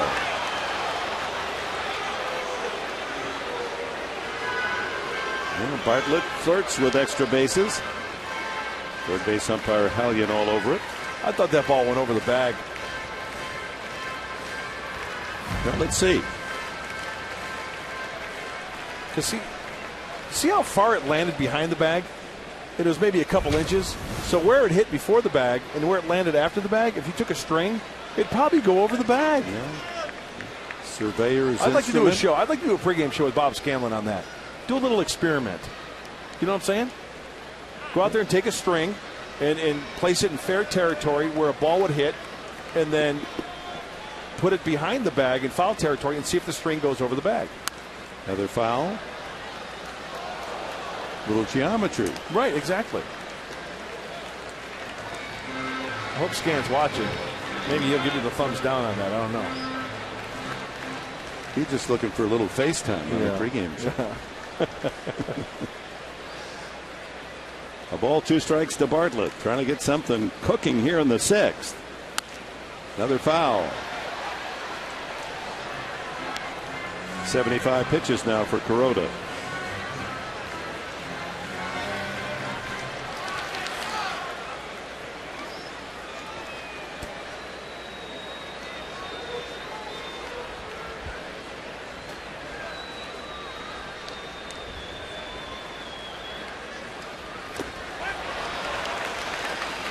He got him.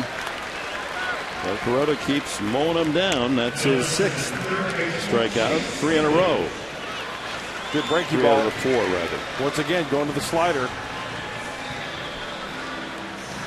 If Kuroda's not getting a grounder, if they put the ball in play, it's a grounder. He's getting that slider. It looks like that's either a backup slider or a split finger fastball, because that had some funky rotation on it. So 1 out to Chase Headley. Twice he's grounded to second. Fouls the first pitch. Well, Mattingly with the Yankees, 7-time All-Star, 85 the MVP in the American League, 9 Gold Gloves, 3 Silver Sluggers. Was the batting champ in 84 in the American League. And here he is, sans the Dodger blue in the pinstripes, the NY. Oh, did he get that bat through the ball quickly? That was off of left-hander Bruce Hurst at the stadium. Donnie Baseball going upper tank. Pride and joy of Evansville, Indiana. 93, Kuroda's fastball. 2-1 to Headley. Padres 2 runs, 6 hits last night against Clayton Kershaw, who went the distance. 3-1 now, as Kuroda's only walked 1 man, and that was a bit controversial, as blanks on the 3-2 pitch that looked to be strike 3, awarded first on the walk. Headley has it in his favor, 3-1. Pulls that one to Loney, and he takes it to the bag for the second out. So Headley 3 ground ball outs. Was 0 for 4 game 1 of the series. So the Dodger pitching is handcuffed Headley 0 for 7. Guzman, a different matter. 2 hits last night. RBI single and a double. And a single again tonight, 1 for 2.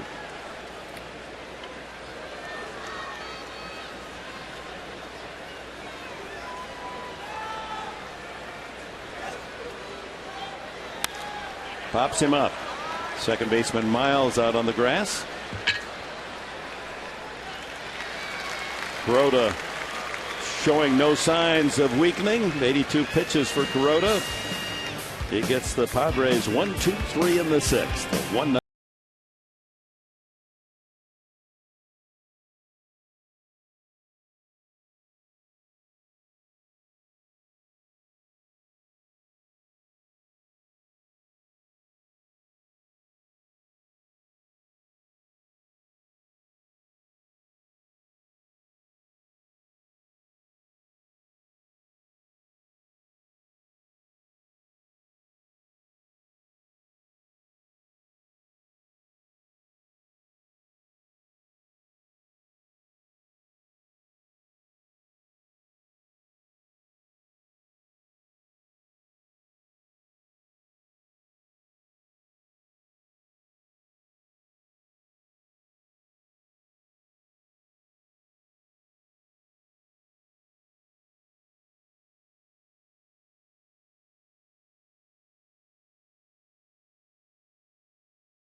From Goldman Sachs and by Hughes Marino, because where you do business matters. Top of the 7th, Matt Kemp, who has extended his hitting streak to 10 games. That's his career high with the RBI single back in the 4th inning. Then Rivera and Loney against Latos. Yeah, I know we've been talking a lot about Hiroki Kuroda, but Matt Latos is pitching the gem himself. High drive deep down the right field line and curling into the seats. Matt scattering 5 hits this evening, and that 1 run just coming in the 4th inning. All singles given up by Matt tonight.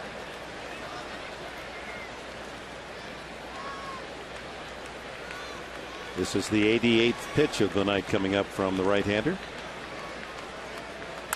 Ground ball by Headley into left field. Kemp has another hit. That's his 4th of this series. Let's go to our freeze cam, brought to you by Coors Light, the world's most refreshing beer. Juan Rivera back in the 5th inning. Drive to center. Maben comes in, catches it in the heel of his glove, but it hit the grass first and was correctly ruled by Phil Cuzzy, the second base umpire.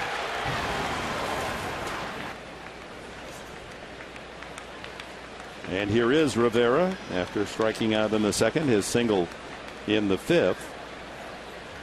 Dodgers had a chance, 1st and 3rd, 1 out in the 5th.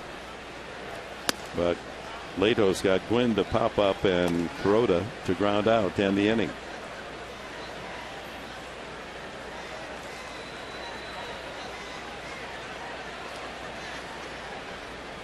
Dodgers have some players that are all billowed like him. This guy, Rivera, Navarro, Barajas, look as if they could all wear the same uniform.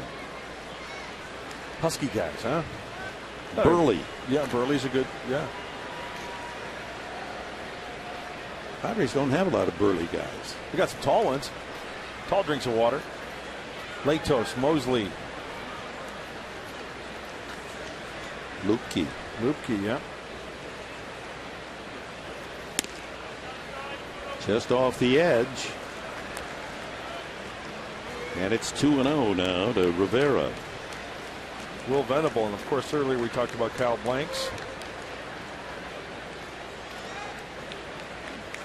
He might be the hefty. Yeah. But these guys are burly.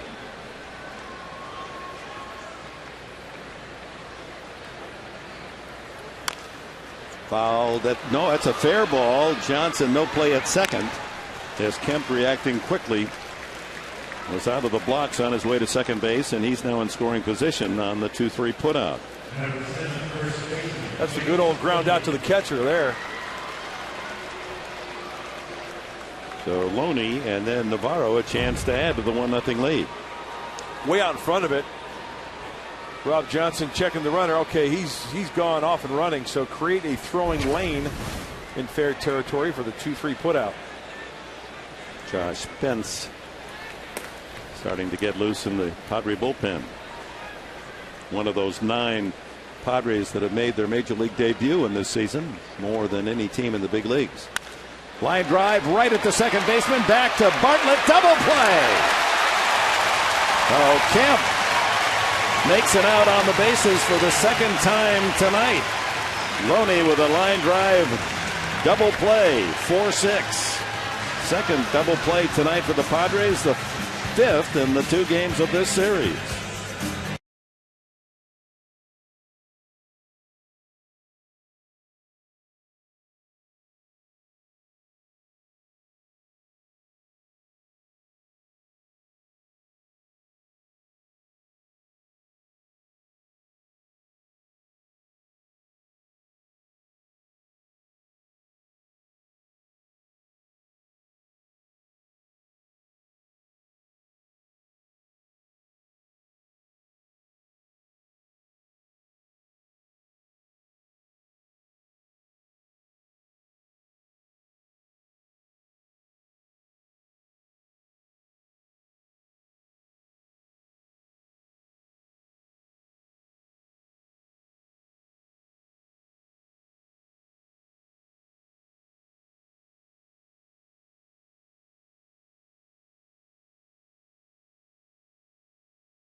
Beyond the Box Score, brought to you by Discount Tire, where America saves on tires.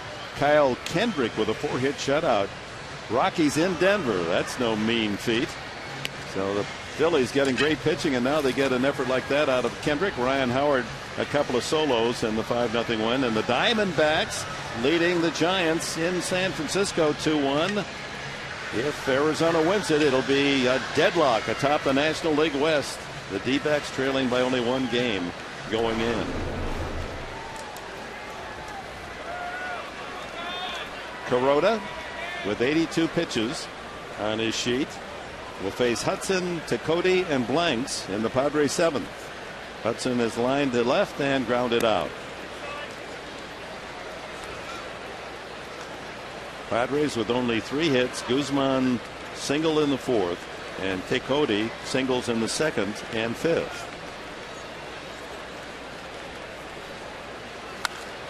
That ball hit well to right, but Rivera has room. Adam ball, huh? He hit that ball well. So 1 out. That's 6 in a row retired by Kuroda since Tecote's leadoff single and the walk to Blanks in the 5th inning. The best opportunity for San Diego to score tonight. But where Johnson struck out, Leto struck out, and made Maben fly to right. Good play made by Rivera, a shoestring catch. You know, looking at my scorecard, the early outs, very few fly balls, right? A lot of grounders or strikeouts for outs. And looks like maybe Kuroda maybe getting the ball up a little bit because the last few outs have been hitting the air. That ball hit the right field. That's going to fall for a base hit. Rivera cuts it off and keeps it from going to the wall. And how about Blake Tecote? He's 3 for 3.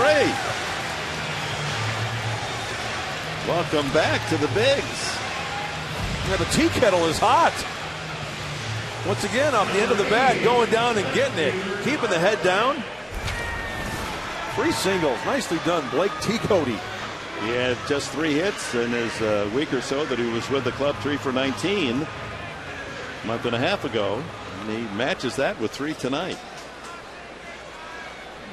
A 1 out, tying run on for Kyle Blanks, who was struck out and walked.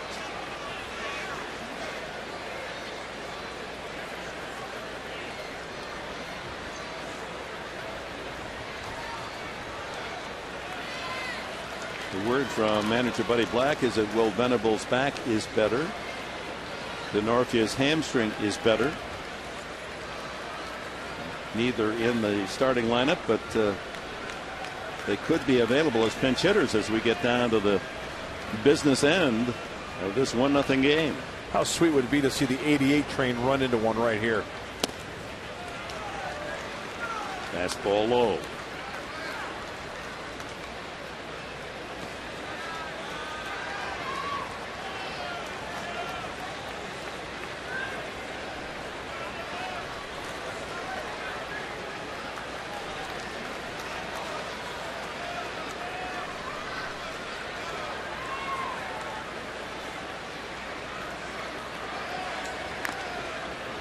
Tecote stole second in the second inning and went to third on the throwing error by catcher Navarro as his throw sailed into center field.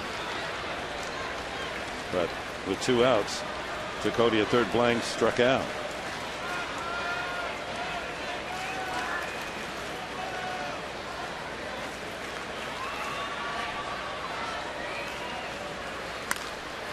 Way out in front of a 94-mile-an-hour fastball. Now this is the 22nd start for Kuroda, and he's only given up 14 home runs. So pretty good ratio. Tomorrow night the Padres see Ted Lilly. He's been much more generous, 23 home runs, third most in the league.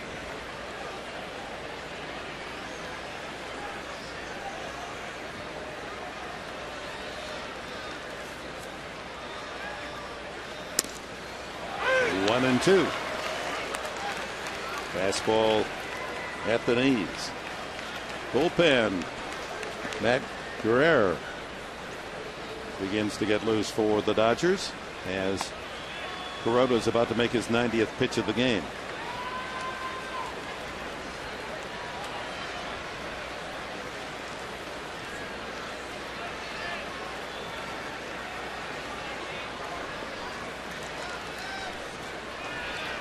Now the reason why you know a lot of people might be thinking, oh well, doesn't he have to throw to first base? No, not on that particular move, because he is taking his pivot foot back off the rubber. He's lifting it off, going in back of the rubber, and then faking the throw. Now if you pivot off that rubber, you have to throw to first base.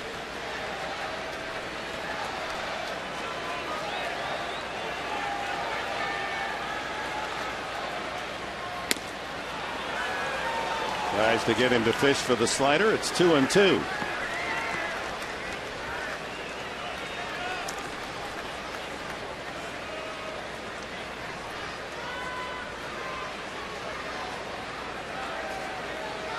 All right, slider down and away. Navarro.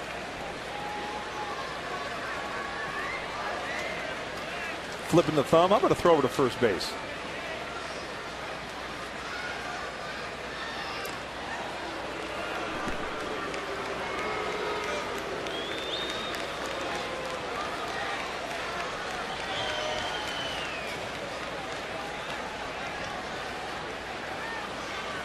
Looking into his dugout to see what another throw over, looks like. Give you the signal from the dugout, you know, keep Tecote honest. Loney's pretty good at that slap tag. Makes it look a lot closer than it was.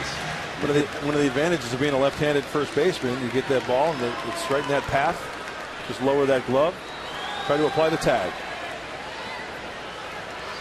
Slider. If in fact number 3 is a slider. Runner goes, strikeout, throw through, not in time. Cicotte has his second steal, but Blanks in 29 at bats has struck out for the 15th time. Striking out twice tonight. But the momentum of Kyle Blanks after swinging and missing, he went right over home plate. And how Navarro got that throw off. Let's take a look at the jump first. Decent jump from Blake. And look at Kyle. I mean, that's 6'6" standing right in front of him. Short hops miles. Watch Kyle Blanks swinging and missing. Watch that body come across home plate. And the umpire actually signaled safe. No interference there. Will Venable, there's the answer to how healthy he is. He's got a bat and is introduced as the pinch hitter for Rob Johnson. Johnson up twice, and Kuroda struck him out both times. So tying run in scoring position. Blake Cicotte, he's been the Padre offense, 3 singles and 2 stolen bases. Rick Honeycutt's going to have a visit with Kuroda. Guerrero looks like he is hot and ready to go in that Dodger bullpen. Maybe just a little refresher course with the pinch hitter coming off the bench on how to pitch to Will Venable. Venable hitting .248. 3 homers. But he's been out of the lineup now.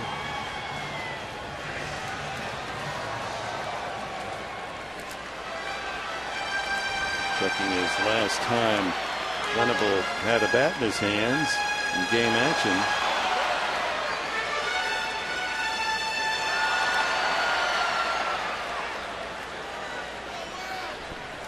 Was last Thursday, and he's not going to get to swing it anyway. So the intentional pass puts the go-ahead score on and forces Bud Black's hand, because now Mattingly has said, okay, what are you going to do? You're going to keep Latos in, or you're going to bat for him? And the answer is, yeah, you got to bat for Matt. Logan Forsythe will be the hitter.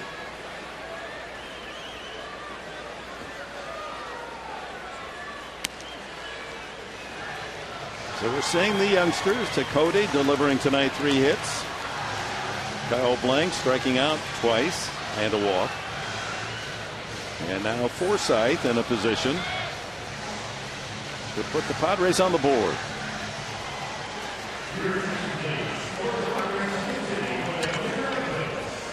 This will be his 70th at bat. He has 13 hits.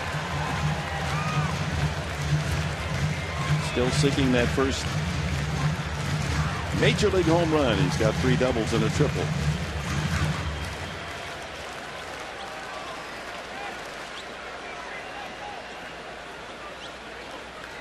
The triple was in Philadelphia, wasn't it? Right off the top of the fence. Just missed a home run. That would play rather nicely right here. Absolutely. He hit that triple to right center. There's a pretty much straight away defensive alignment in the outfield. Slider for a strike.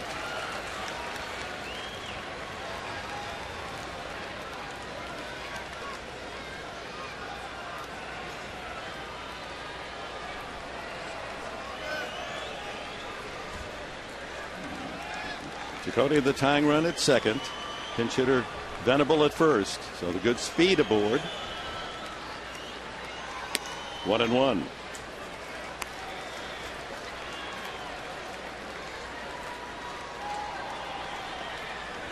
So the Arkansas Razorback, Forsythe, trying to pick out one he likes and give it a ride.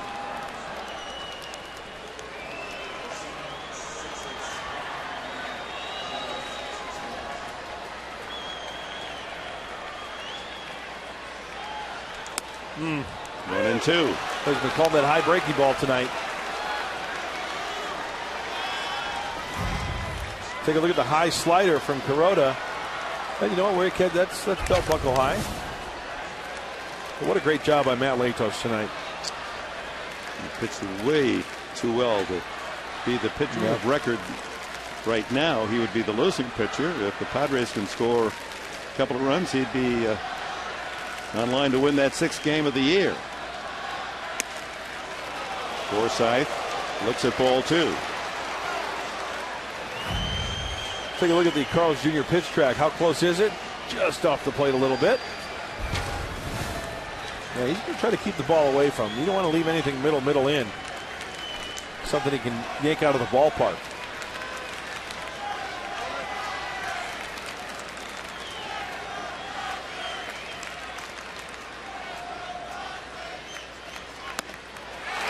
Strike 3. And Forsythe caught looking again. Well, the youngsters for the Padres not coming through. That little off the corner, but too close to take, says umpire Miller. You're out of there.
Cadillac lineup, including the versatile SRX crossover. Visit your San Diego Cadillac dealer today. Dick? All right, Mark. Josh Spence in to work the 8th inning. A lefty from Australia. Pitched at Arizona State. Each year of his life just learning how to play the game in a country that has some baseball but is not the game. In fact, as we've mentioned, no high school baseball team where he went to school. So he had a good enough arm and played well enough, and his dad was a ball player, and he played on the men's team as a young guy. He's always been up there with Luis Martinez, takes over behind the plate. And Venable stays in left field. Blanks is out of the game. So put Venable in the 8th spot, Martinez in the 9th spot, and Spence is in the 7th position. Leonardo Navarro has fly to right and single to left. That run scored by the Dodgers back in the 4th inning, a 2-out single by Kemp, growing larger and larger in this 1-0 affair. Goodness, the Dodgers have shut out the Padres 3 times, twice 1-0 already this year. 2-0 and a ground ball to third. Right at Headley. 1 away. And look at the magician work. Josh Spence. He does some card tricks. Saw his work in the clubhouse in Seattle. And he's a magician on the mound. 7 hits allowed in 17 innings. Only 1 run. Buddy making aware to the defense. Hey, be aware now the drag bunt now. Be on your toes right side of the infield. Might bring one with him down that first base line. Tony Gwynn struck out and popped up.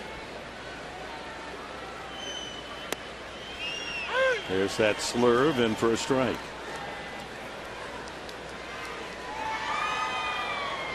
Kuroda is due next.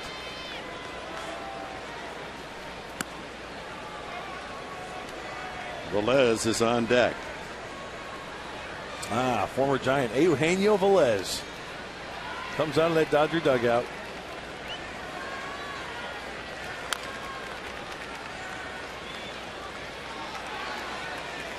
His friends call him Gino. Hey, Eugenio. It's a mouthful. You look at it, it's Eugenio. Right. But hey, Eugenio. Right.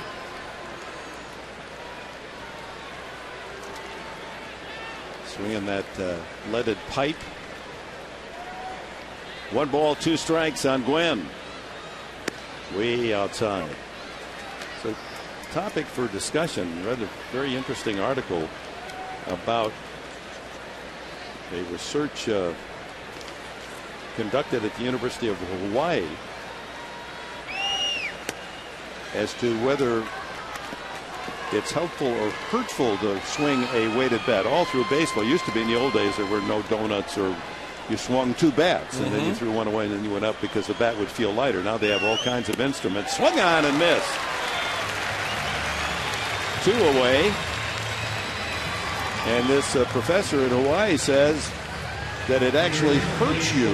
He's done a study. It shows that your swing is slower with your regular bat after you've used a weighted device before you come up to the plate.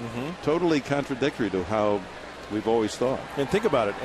Every person, guy or gal who had played the game of baseball, little league and on, everybody threw a donut on the bat, right? It's just ingrained in your mind that you have to swing a weighted bat before you go up to the plate. And the study shows that you're actually doing yourself a disservice. It's slowing down your bat swing when you're actually doing it. Yeah, you use a weight 10 to 13% more. It's his study, at least 10 or 13% heavier than your regular bat. Your swing is 3 to 5 miles an hour slower. Eugenio Velez with the Dodgers. Switch hitter. He's only had 15 at bats.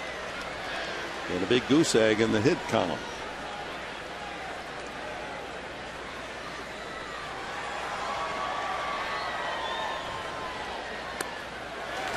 And that's why. Weak swing there. So Spence, 1, 2, 3. A couple of more strikeouts for the kid. He's amazing. Well, the Padres will see a new pitcher. Bottom of the 8th inning. They need a run to tie.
You Country fans, make sure to be at Petco Saturday, August 20th. The Florida Marlins, the competition, 5:35 game on Saturday. Country star Dierks Bentley performing live on the field after the game. And that special post-game concert is free with a game ticket. So get yours today at Padres.com/Dierks. Veteran right-hander Mike McDougall comes in for the Dodgers. How about Kuroda? He's worked 2 games here at Petco this year. The first time, 8 2/3 innings. Shut him out 4-0. Couldn't get the final out. And tonight he goes 7 innings of shutout ball, 4 hits. Can't pitch too much better than that. So McDougall with Ethier now in right field. He'll bat 5th in the order. It'll be Maben, Bartlett, and Headley trying to scratch out a run or 2 here in the 8th. Glad to see Kuroda out of the game. 48th appearance for McDougall. Ground ball right at the shortstop, Gordon. 1 pitch, 1 out. Well, it was a first pitch slider from Mike McDougall. He throws a slider, fastball, curve, and a change. Mid to upper 90s on the fastball. And as I mentioned earlier, it's worth mentioning again, this Dodger bullpen and Padres running out of outs here. Ranked 14th in the National League with a 4.13 ERA. As compared to the Padres, which is the best in Major League Baseball, at 2.83. McDougall keeps the ball in the ballpark. He's thrown only 1 home run pitch all year. Bartlett out in front. Slider. Bartlett has lined to first, grounded to second, and struck out. 4 hits for the Padres, all singles, 3 of them by Blake Tecote, the other by Guzman.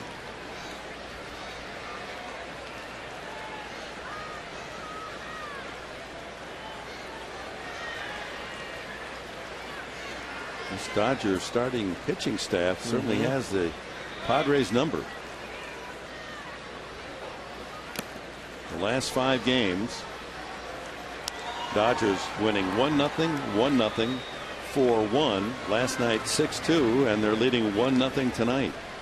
So in the majority of the games, a base runner here, a base runner there, and a big hit have eluded the Padres. Ground ball, that's into left field for a base hit. Well, the tying run is on as Bartlett grounds a sharp single through the left side. Chase Headley pulled the ball on the ground, all 3 at bats against Kuroda. Twice to the second baseman, the other to Loney at first, 0 for 3, looking for his first hit of the series. His average now slipping down under the 290 mark. Outfield at doubles depth, trying to prevent a gapper that could tie the game.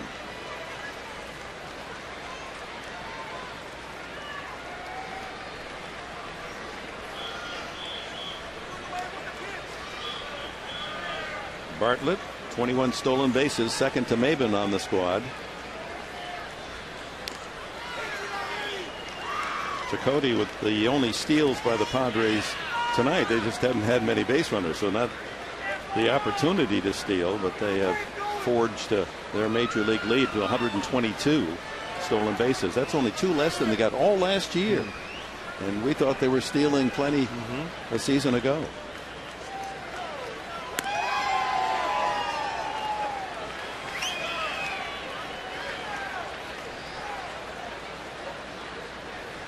We need somebody to run into something here, huh? But Black scratching his head. Maybe that's a sign to put on the play. Maybe a little hit and run.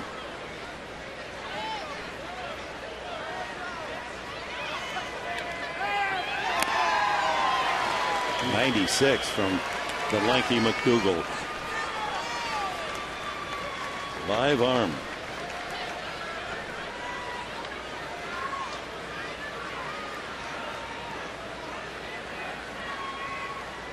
Now 35 hits in 38 innings. Only 1 home run.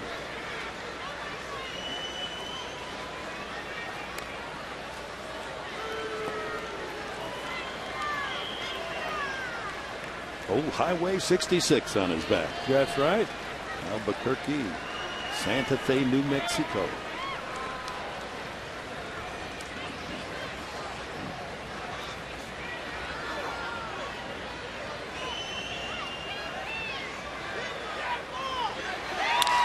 That ball into left center field as Headley dumps a single to left. Bartlett has to hold at second. The Padres, for the first time tonight, have 2 hits in an inning. And that brings up Jesus Guzman. Well, taking the ball where it's pitched, McDougal tries to go down and away, and Chase stays on it nicely. I'm looking at it last night, mentioned it last night, but the Padres never had a multiple hit inning, the first time in the series. Right man in the right spot. Guzman, a single and 3 at bats tonight. Had a single and double last night.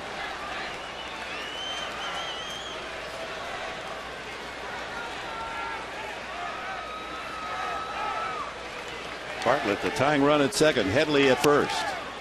Strike. Found the knees with a slider. Like you mentioned last night, Dick, I don't think Guzman is going to see a fastball here for a strike. First pitch breaking ball. Runner in scoring position. Gordon and Miles up the middle, squeeze towards second, looking for a double play chance. That opens up a good hole on the right side.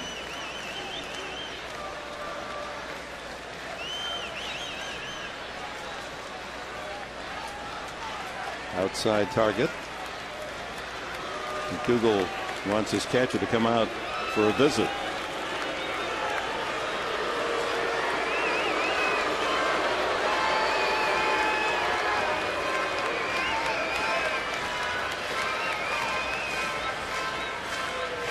The last thing the Dodgers need here is a cross up. So with the runner on second, I want to get the sign straight.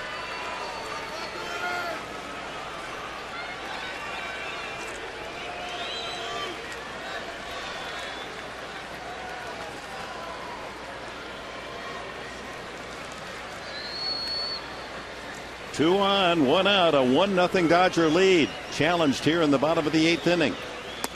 Outside, 1-1.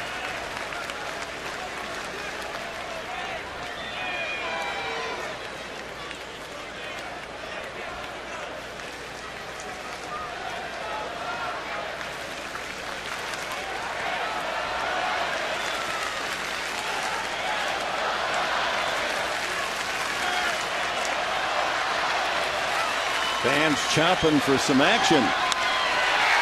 Hit to right field, but not deep enough. Ethier there at the warning path. Bartlett tags and goes to third. So with 2 out runners at first and third, Guzman just missed that one. Hit it on the button, but to Ethier and right.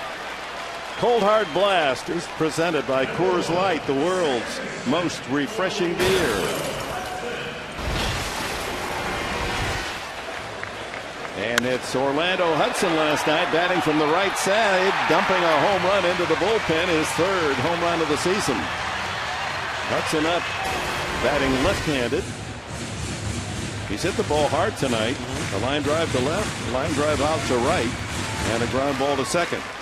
The tying run 90 feet away. Headley at first carrying the go-ahead score.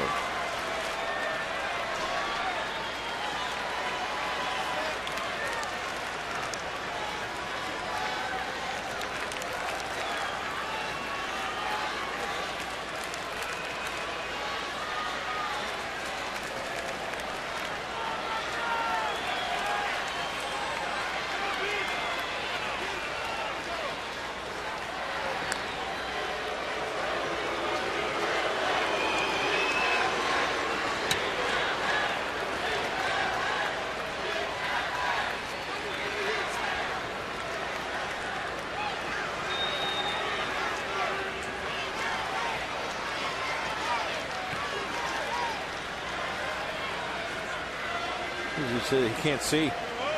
See that? Those gray unis, those road unis, there's a shadow behind there. And I swear I saw Mike McDougal kind of shook his head. He said, I can't see.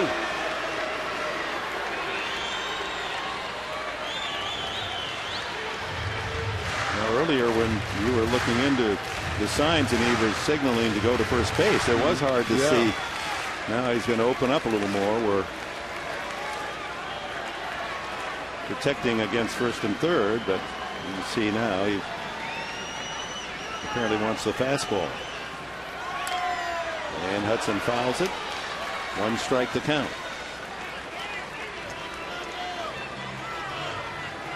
Well, this is the previous pitch when he was looking in. He says, I can't see. Yeah. And he steps off and wants to get it right with his catcher.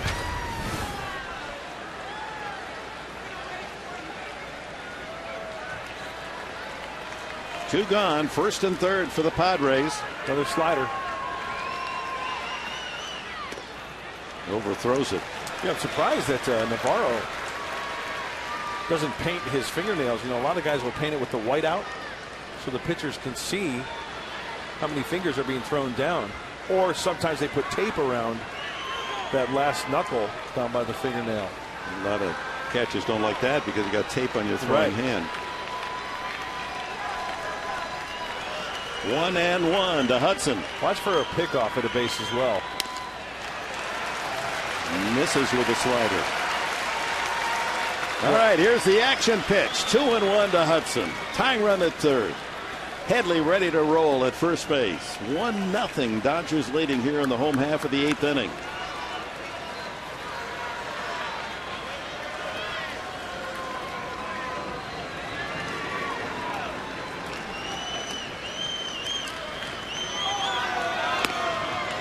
He misses. Plenty on it. 97 miles an hour.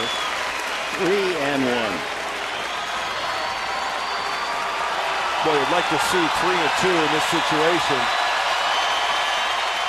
Get that runner at first base going. Extra base hit.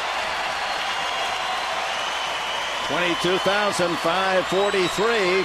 Enjoying a pitcher's duel. Padre fans looking for a run. 3-1. Threw it right by him. Yeah, you got your full count, Mark Grant. So Headley will get a running start from first. And watch for the fake to third, throw to first. Loney's going to play behind him, but still, he could sneak up behind that runner. It's kind of hovering in the backside of Chase Headley.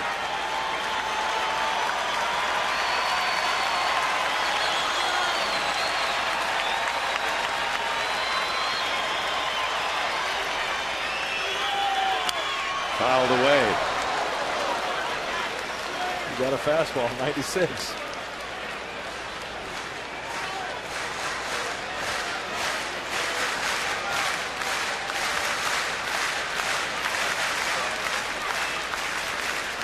Bartlett with a single has moved around to third.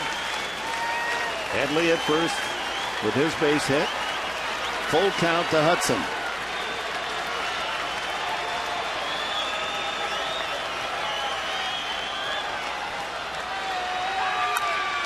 By the mound, Miles at second, throws him out.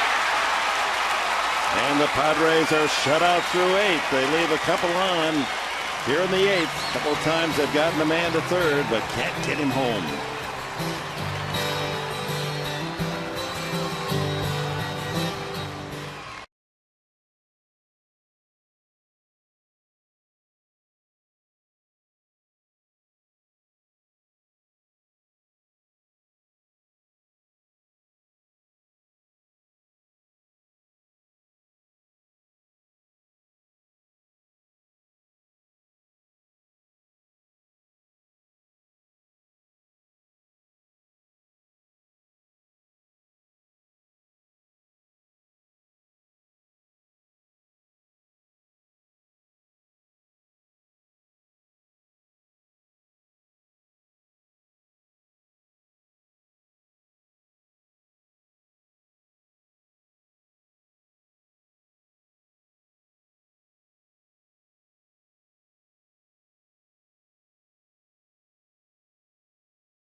from Friday. It'll be the Marlins here, 7:05, and after the game, a special Trevor Hoffman-themed fireworks show. Go to Padres.com, get your tickets. That's August 19th. Padres and the Marlins, a 7:05 game, and the fireworks after the game as Spence stays in. Will face D. Gordon, Casey Blake, Aaron Miles in the top of the ninth. Gordon, a couple of infield hits. And his bunt single in the fourth inning, huge. That was leading off. He moved around to third on a couple of groundouts and came home on Matt Kemp's 84th RBI of the season. That's a strike, 2-1. Kemp leading the National League in RBIs with 84. He's second in the majors to Adrian Gonzalez, who has 90 RBIs. Strike two. 83-mile-an-hour fastball. Just keep doing what you're doing, Josh, right?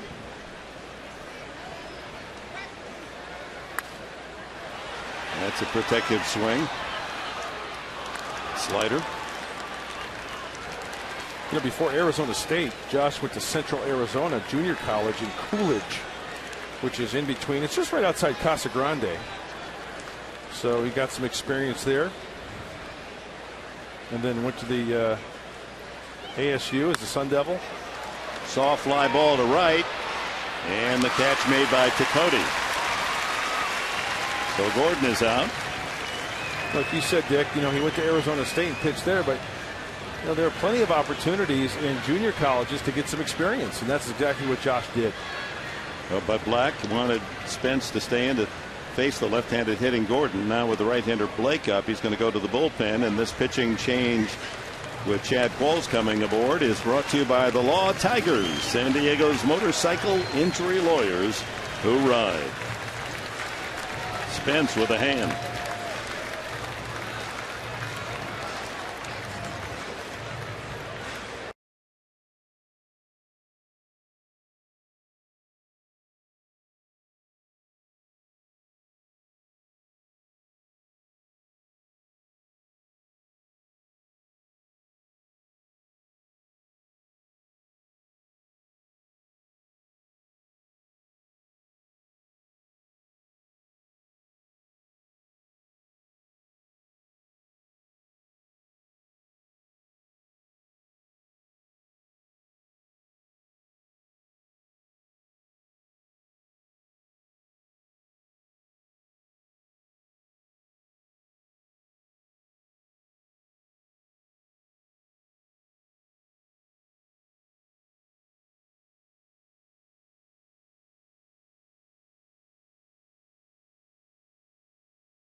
Is at the park where you can enjoy quality fresh Mexican food and always a wonderful evening. The happy hour 7 days a week.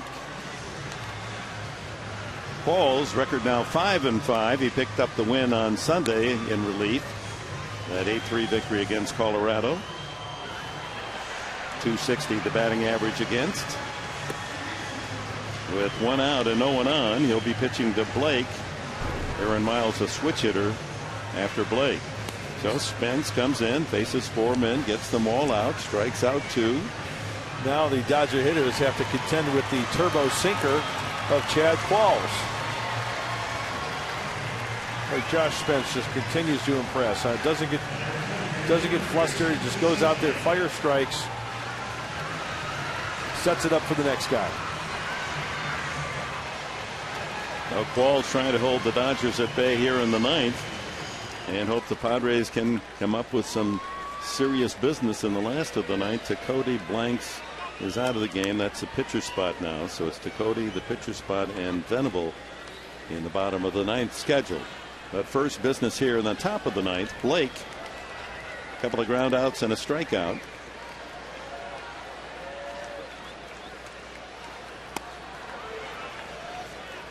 Fastball missing. Well, the story of the game tonight, the Padres have gotten men in scoring position, but they're 0 for 7 with runners in scoring position. Haven't been a lot of opportunities for the Dodgers, but they made good. 2 outs in the 4th, and their best hitter up, and Matt Kemp delivered with the RBI single. Yeah, Matt Latos really threw well tonight. No walks, 1 run, scattered 6 hits. No walks, 6 strikeouts. He really did pitch well. Yes, he did. And you know, it could have been disastrous in the first inning. Base hit, stolen base. You know, that risky throw to second base, it was perfectly thrown by Matt to get the lead runner. And then the double play ball. You can't buy a win. Hasn't had a win since June 27th. 1-2 to Blake. Slider inside.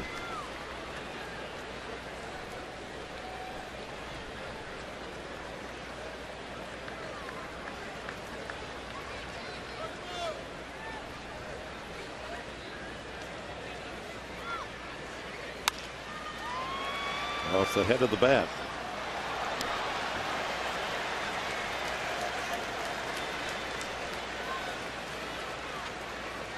$22,543 here tonight. The attendance tomorrow night. The Padres will climb over the 1.5 million mark on the season. Hope you'll be here to see the final game of this homestand. Over but low. Full count to Blake. Tim Stauffer will be shooting for his 7th win tomorrow night against Ted Lilly. He's 7-10, the lefty for the Dodgers.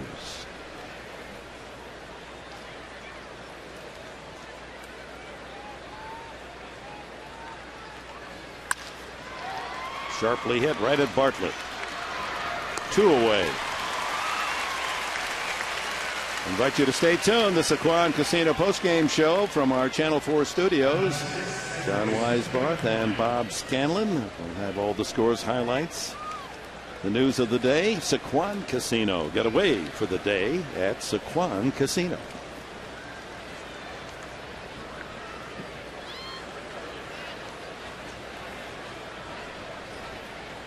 Miles against Latos. Double play, grounded into a 6-4-3 double play, bounced to the mound and flied to left field.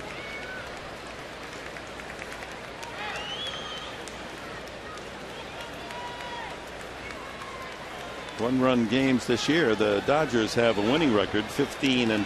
The Padres are 15-21. Fly ball deep to right center field. That's going to go all the way to the wall. Miles hustling around first to second. He's going to try for 3, and he's going to make it. That brings the Dodger faithful out of their seats. A 2-out triple for Miles. And that sets the table for Matt Kemp, who has knocked in the only run of the game, and he's 2 for 3. Well, let's watch the ball out of the hand of Chad Qualls. Middle in. Well, he got out in front of that ball and beat the shift, splitting that gap in right center field.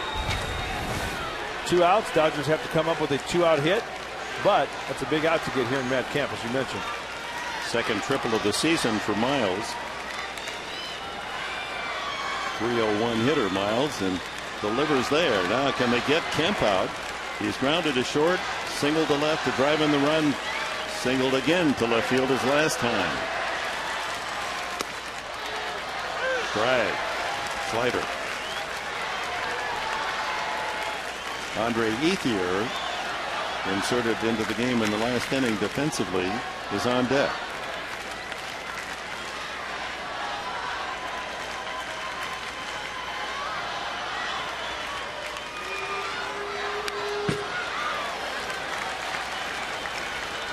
Had him reaching for that slider. 2 strikes now, the count on Kemp.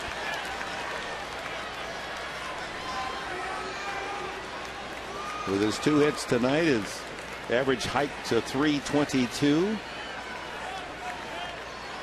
has bolstered his RBI lead in the National League with another tonight to 84.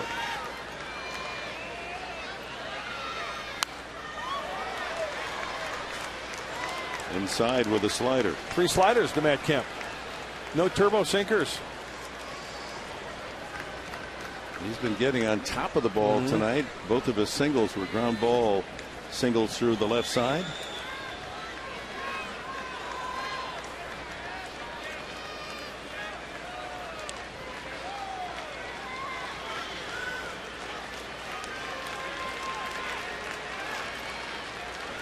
Got him.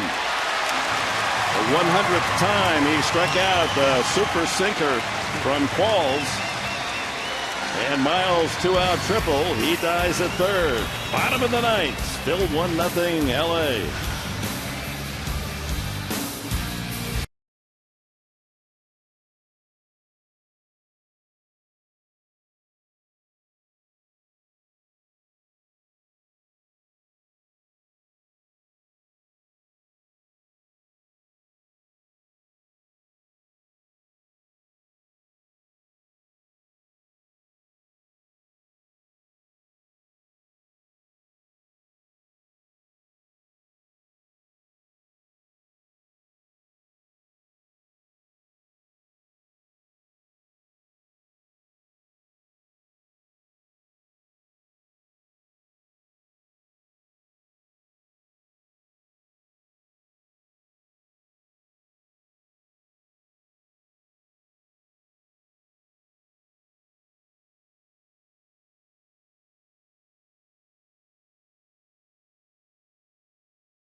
Had Android or BlackBerry. Get live audio, pitch-by-pitch tracking, video highlights, and much, much more. Text @BAT to 31826 or visit Padres.com for details.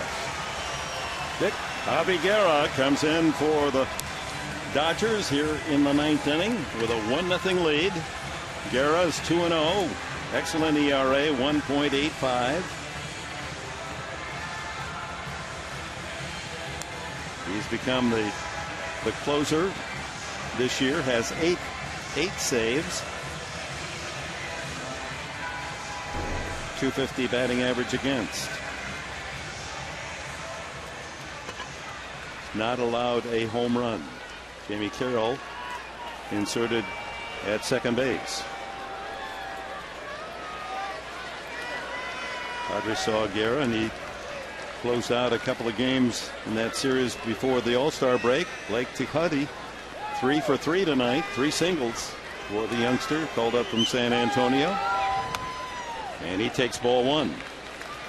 He's got surprising power. He's a slender, not muscular guy, but he can go long. He had 17 homers at San Antonio.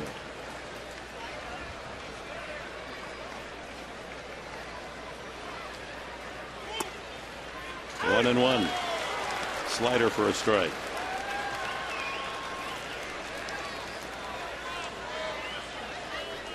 Carroll, if you're keeping score, will bat 9th.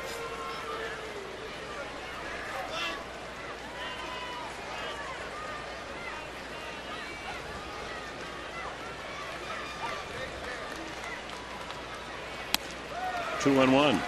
Well, Javi Guerra is a 4-pitch pitcher. Fastball, slider, curve, change. Like McDougal, he can get his fastball to 96, 97. throwing strikes this year. At times it can be erratic. And this year, a little bit better in the control column. Pitcher spot is due next, and Alberto Gonzalez has a bat. Apparently he will hit for Qualls. High again, 3-1. Remember that one game in Dodger Stadium, he loaded the bases. That's right, made it very interesting. And still pitched out of it. Loaded the bases with no one out. And walked a couple and hit a man. A green light to Cody. Might have gone after ball 4. Yeah, I think he did.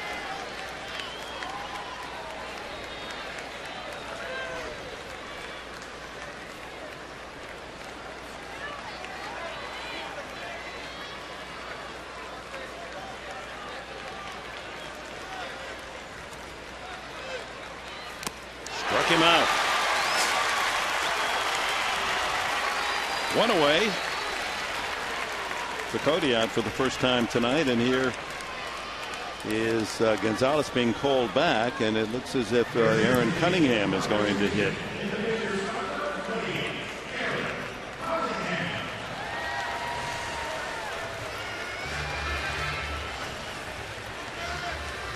Cunningham more of a threat to hit the long ball, but as we mentioned, Guerra has not thrown a home run all season. And once again, this is tough duty for any hitter coming off the bench, especially a guy like Aaron Cunningham, 1 for 6 in the pinch hit category this year for AC. Will Venable on deck.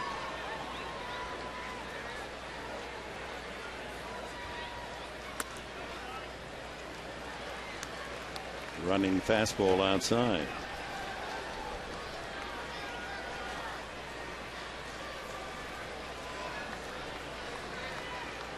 Cunningham hit 9 home runs at Tucson, hitting .329.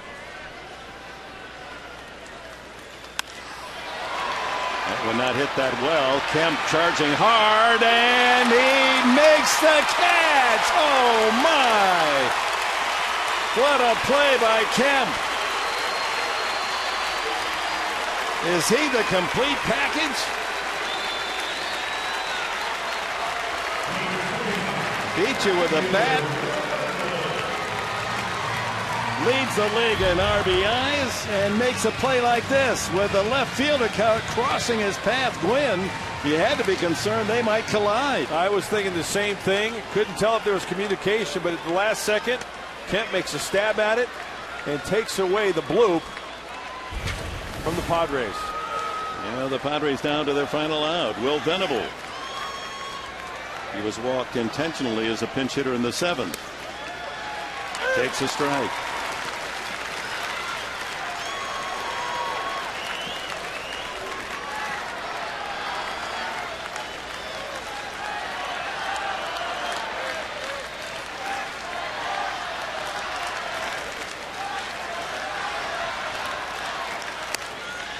And now the last strike.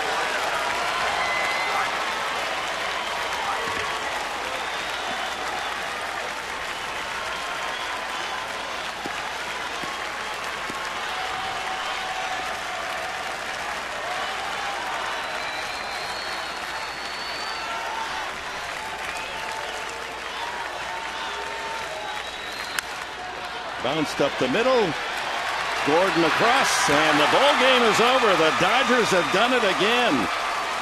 It's like an echo. 1-0 LA. The last 5 games have been decided by 1-0 victories 3 times for Los Angeles. A combined shutout by Kuroda, McDougal, and Guerra.